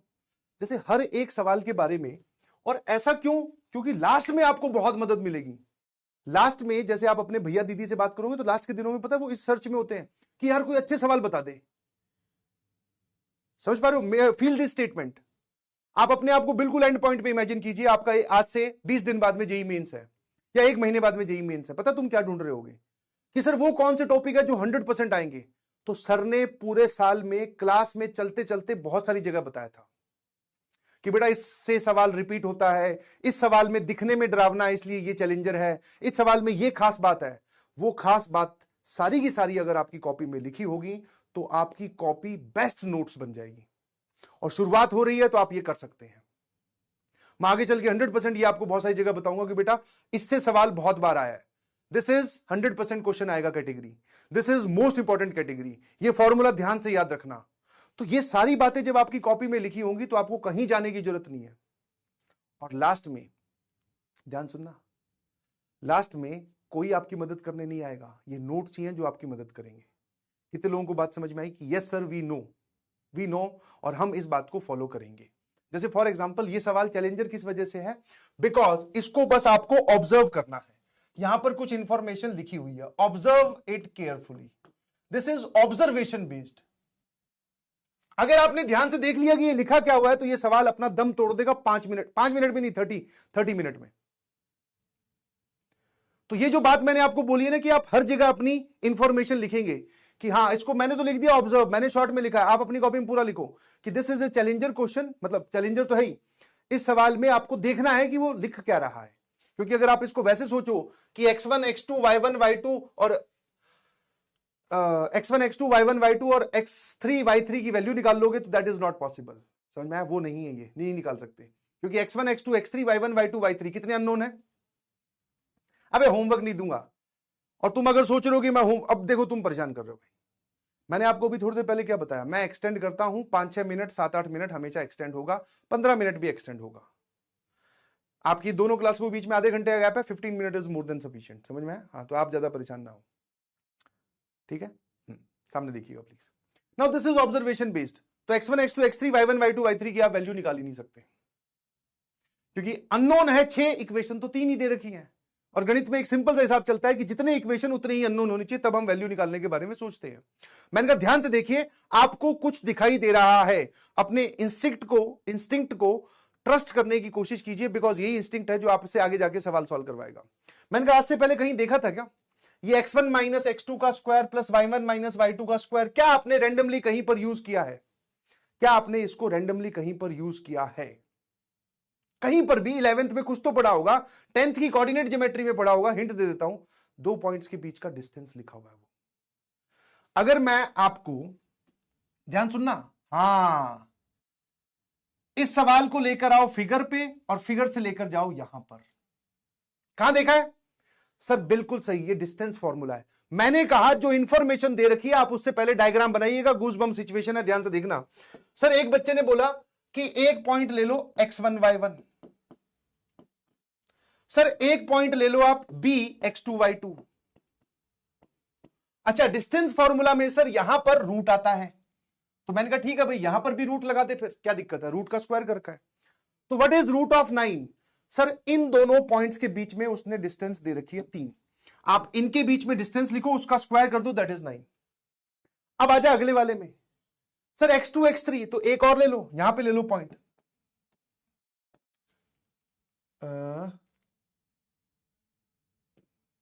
x3 y3 ले लेते हैं, ठीक है। इन दोनों के बीच में डिस्टेंस कितनी दे रखी है, ये डिस्टेंस का स्क्वायर है सर, ये दे रखी है 4, और ये क्या दे रखा है सर, x1 x3 के बीच में, ठीक है ना।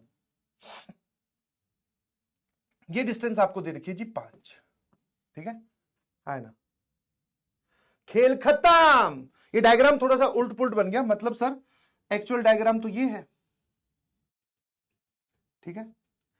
ए और सी के बीच में डिस्टेंस है 5, ये है 3, ये है 4, है ना। तो मतलब हमें एक ट्रायंगल की साइड्स दे रखी है, और इसके वर्टेक्स भी आपने मान लिए, this is x1 y1, this is x3 y3, SMJ लिखकर भेजेंगे अगर आपको दिखाई दिया तो। लीस्ट कैलकुलेशन, और ऐसे सवाल जेईई एडवांस में आते, ध्यान रखना। अब देखो तुम्हारा आंसर आने लगा, क्योंकि एक बार तुम्हें दिख गया कि खेल चल क्या रहा है। सर उसने 3 साइड्स दे रखी है ट्रायंगल की, मैंने पूछा ये क्या होता है, ये अभी बता के आया हूं, अभी बता के आया हूं, और इसीलिए मैंने यहां बोला था कि ये वाली चीज सबसे ज्यादा यूज होती है। अगर मान लो मैं आपको इसका एरिया लिखने के लिए बोलूं, what is area of triangle ABC, सामने देखना भाई, तो आप लिखोगे half x1 y1 1, x2 y2 1, और x3 y3 1, यही लिखोगे एरिया। इस पूरे से बनने वाले ट्राइंगल का एरिया ऐसे लिखते हैं सर। मैंने कहा यार ये एरिया तो तू देखकर भी बता सकता है। सर राइट एंगल ट्राइंगल है, this is half base into height. क्या बोलती है जनता? अरे बेस ये ले लो into height, right angle triangle है। सर ये एरिया आ रहा है 6। इस डिटर्मिनेंट की सिर्फ मुझे वैल्यू चाहिए। सर इसको इधर भेजो, तो this 2 multiplied by 6 that is 12, और इस डिटर्मिनेंट का स्क्वायर पूछा उसने, तो दिस इज 12 का square, answer is 144। F N F का मतलब full and final. 36 is not the correct answer बेटा। आप इस 2 को क्यों भूल गए? कैलकुलेशन कर दी ना छोटी सी। हड़बड़ाहट किस चीज की? घर पे बैठे हो, पंखे के नीचे बैठे हो, आराम से रिलैक्स दो, फिर भी गड़बड़ाहट। ऐसा मत करो। सर ये 2 यहां आएगा तो 6 into 2 12, 12 is the value of this determinant, और उसके स्क्वायर की बात करिए तो 144 इज द करेक्ट, है ना। तो हम जो सोच रहे थे वो तो खेल था ही नहीं। उसने सर एक मतलब एक सिनेरियो को सवाल में बांध के दे दिया, हमने सिनेरियो डीकोड कर दिया। तो बेसिकली हमने इसको ऑब्जर्व किया और हमने क्या कर दिया, इसको डीकोड कर दिया। क्या मैं सही बोल रहा हूं? बोलो भाई।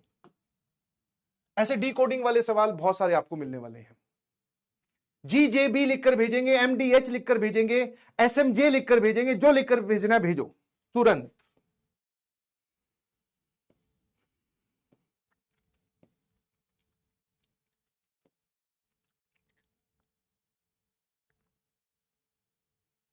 कुछ हल्के फुल्के सवाल,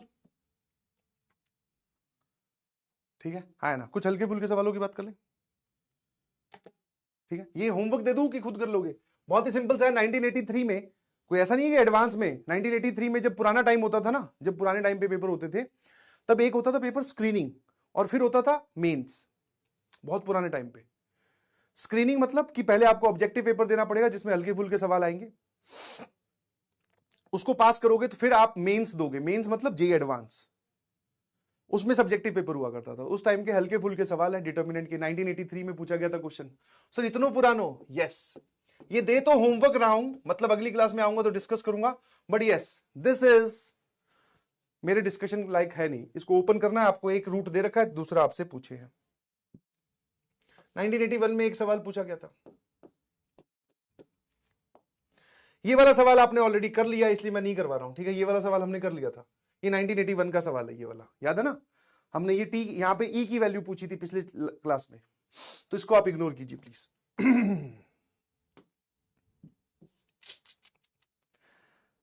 स्टार्ट कर दी है कहानी भाई आज से। हाँ आज के लिए इतना बहुत है। हाँ इसको डिब्बी दे दूंगा क्योंकि ऑलरेडी हो चुका है, ठीक है, इसको डिब्बी दे देते चलिए। This is do it by yourself category. आ जाइए। ये एक बात शुरू शुरू में मैंने आपको दिखाने के लिए लिख दी है कि ये मैं आगे से चाहे बोलूं या ना बोलूं, रीअटेम्प्ट ऑल द क्वेश्चंस जो आपके हिसाब से अच्छे हैं। सबका अलग अलग नेचर होता है। जैसे कोई 4x4 वाले को करेगा आज वापस जाकर सॉल्व, क्योंकि उसका प्लस माइनस से आंसर नहीं आया है। कुछ बच्चे ऐसे होंगे कि जिनका 4x4 वाले का आ गया था, तो वो वहां जाके क्यों सॉल्व करेंगे, उनका तो आ गया था पहली बार में आंसर, उनकी कैलकुलेशन अच्छी है। समझ में आया? तो आप अपने हिसाब से क्वेश्चंस को रीअटेम्प्ट करेंगे पूरे लेक्चर में जो आपको लगे, ठीक है। नोट्स तो बनाना ही है, रिवाइज करना है। डीपीपी रेगुलर बेसिस पे अपलोड होगी तो डायरेक्टली आप उसको सॉल्व करेंगे। तो ये दोनों होमवर्क का पार्ट नहीं है, this is self understood and this is on regular basis. Homework मैं मॉड्यूल से दूंगा, ठीक है, समझ में? होमवर्क मैं मॉड्यूल से दूंगा, ठीक है। अच्छा, आपके पास अगर मॉड्यूल नहीं है तो घबराने की आपको कोई जरूरत नहीं है, ठीक है। दो तरीके हैं, धीरे धीरे। अभी देखो आज दूसरा ही लेक्चर हुआ है, आगे चलकर मॉड्यूल के जो अच्छे सवाल हैं, जैसे चैलेंजर क्वेश्चंस हैं मॉड्यूल के, मेरे जो चैलेंजर क्वेश्चंस हैं मॉड्यूल में कोई बहुत अच्छा सवाल हुआ तो वो मैं एज ए एग्जांपल ही साथ में क्लास में हम सॉल्व करेंगे। तो वैसे तो एक आपके पास में स्टडी मटेरियल होना चाहिए ताकि आपको दिखे कि आपने कितनी प्रैक्टिस कर ली, but if you don't have module तो घबराने की नहीं जरूरत है भाई।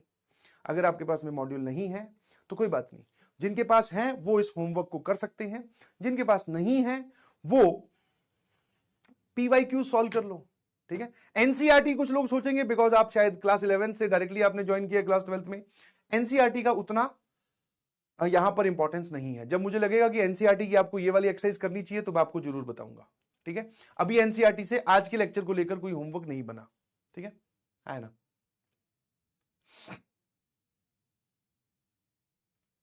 समझ में आएगी नहीं समझ में? क्लियर है? एनसीईआरटी से आज वाले लेक्चर से कुछ होमवर्क बना ही नहीं, एक बार मुझे प्रॉपर्टीज पढ़ा लेने दो, फिर मैं आपको एनसीईआरटी का भी होमवर्क दे दूंगा, ठीक है। तो एक्सरसाइज जिसका नाम है प्रारंभ, क्वेश्चन नंबर 1, 2, 5, 6, 7। सिंस मैट्रिक्स और डिटर्मिनेंट दोनों चैप्टर्स आपस में इंटरमिक्स्ड है, मैट्रिक्स और डिटर्मिनेंट दोनों चैप्टर आपस में इंटरमिक्स्ड है,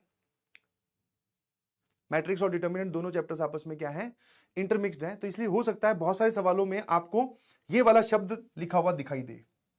तो ऐसे सारे क्वेश्चंस को कहीं से भी आप प्रैक्टिस कर रहे हैं तो उनको आप इग्नोर कर दीजिएगा प्लीज, उनको आप क्या कर दीजिएगा, इग्नोर कर दीजिएगा। जिसमें मैट्रिक्स लिखा हो वो अब अगला चैप्टर पढ़ ले, फिर वो वाले सवाल भी सॉल्व हो जाएंगे, ठीक है ना। तो this is your homework for today, enjoy the class and always focus on this. It's not about the end result, it is all about the journey. Enjoy the journey. I hope आपको आज की class में मजा आया होगा, ठीक है, क्योंकि मुझे पढ़ाकर तो बहुत अच्छा लगा। I hope feeling is the same, आपको पढ़कर भी मजा आया होगा। यस, शायरी हो जाए, है ना।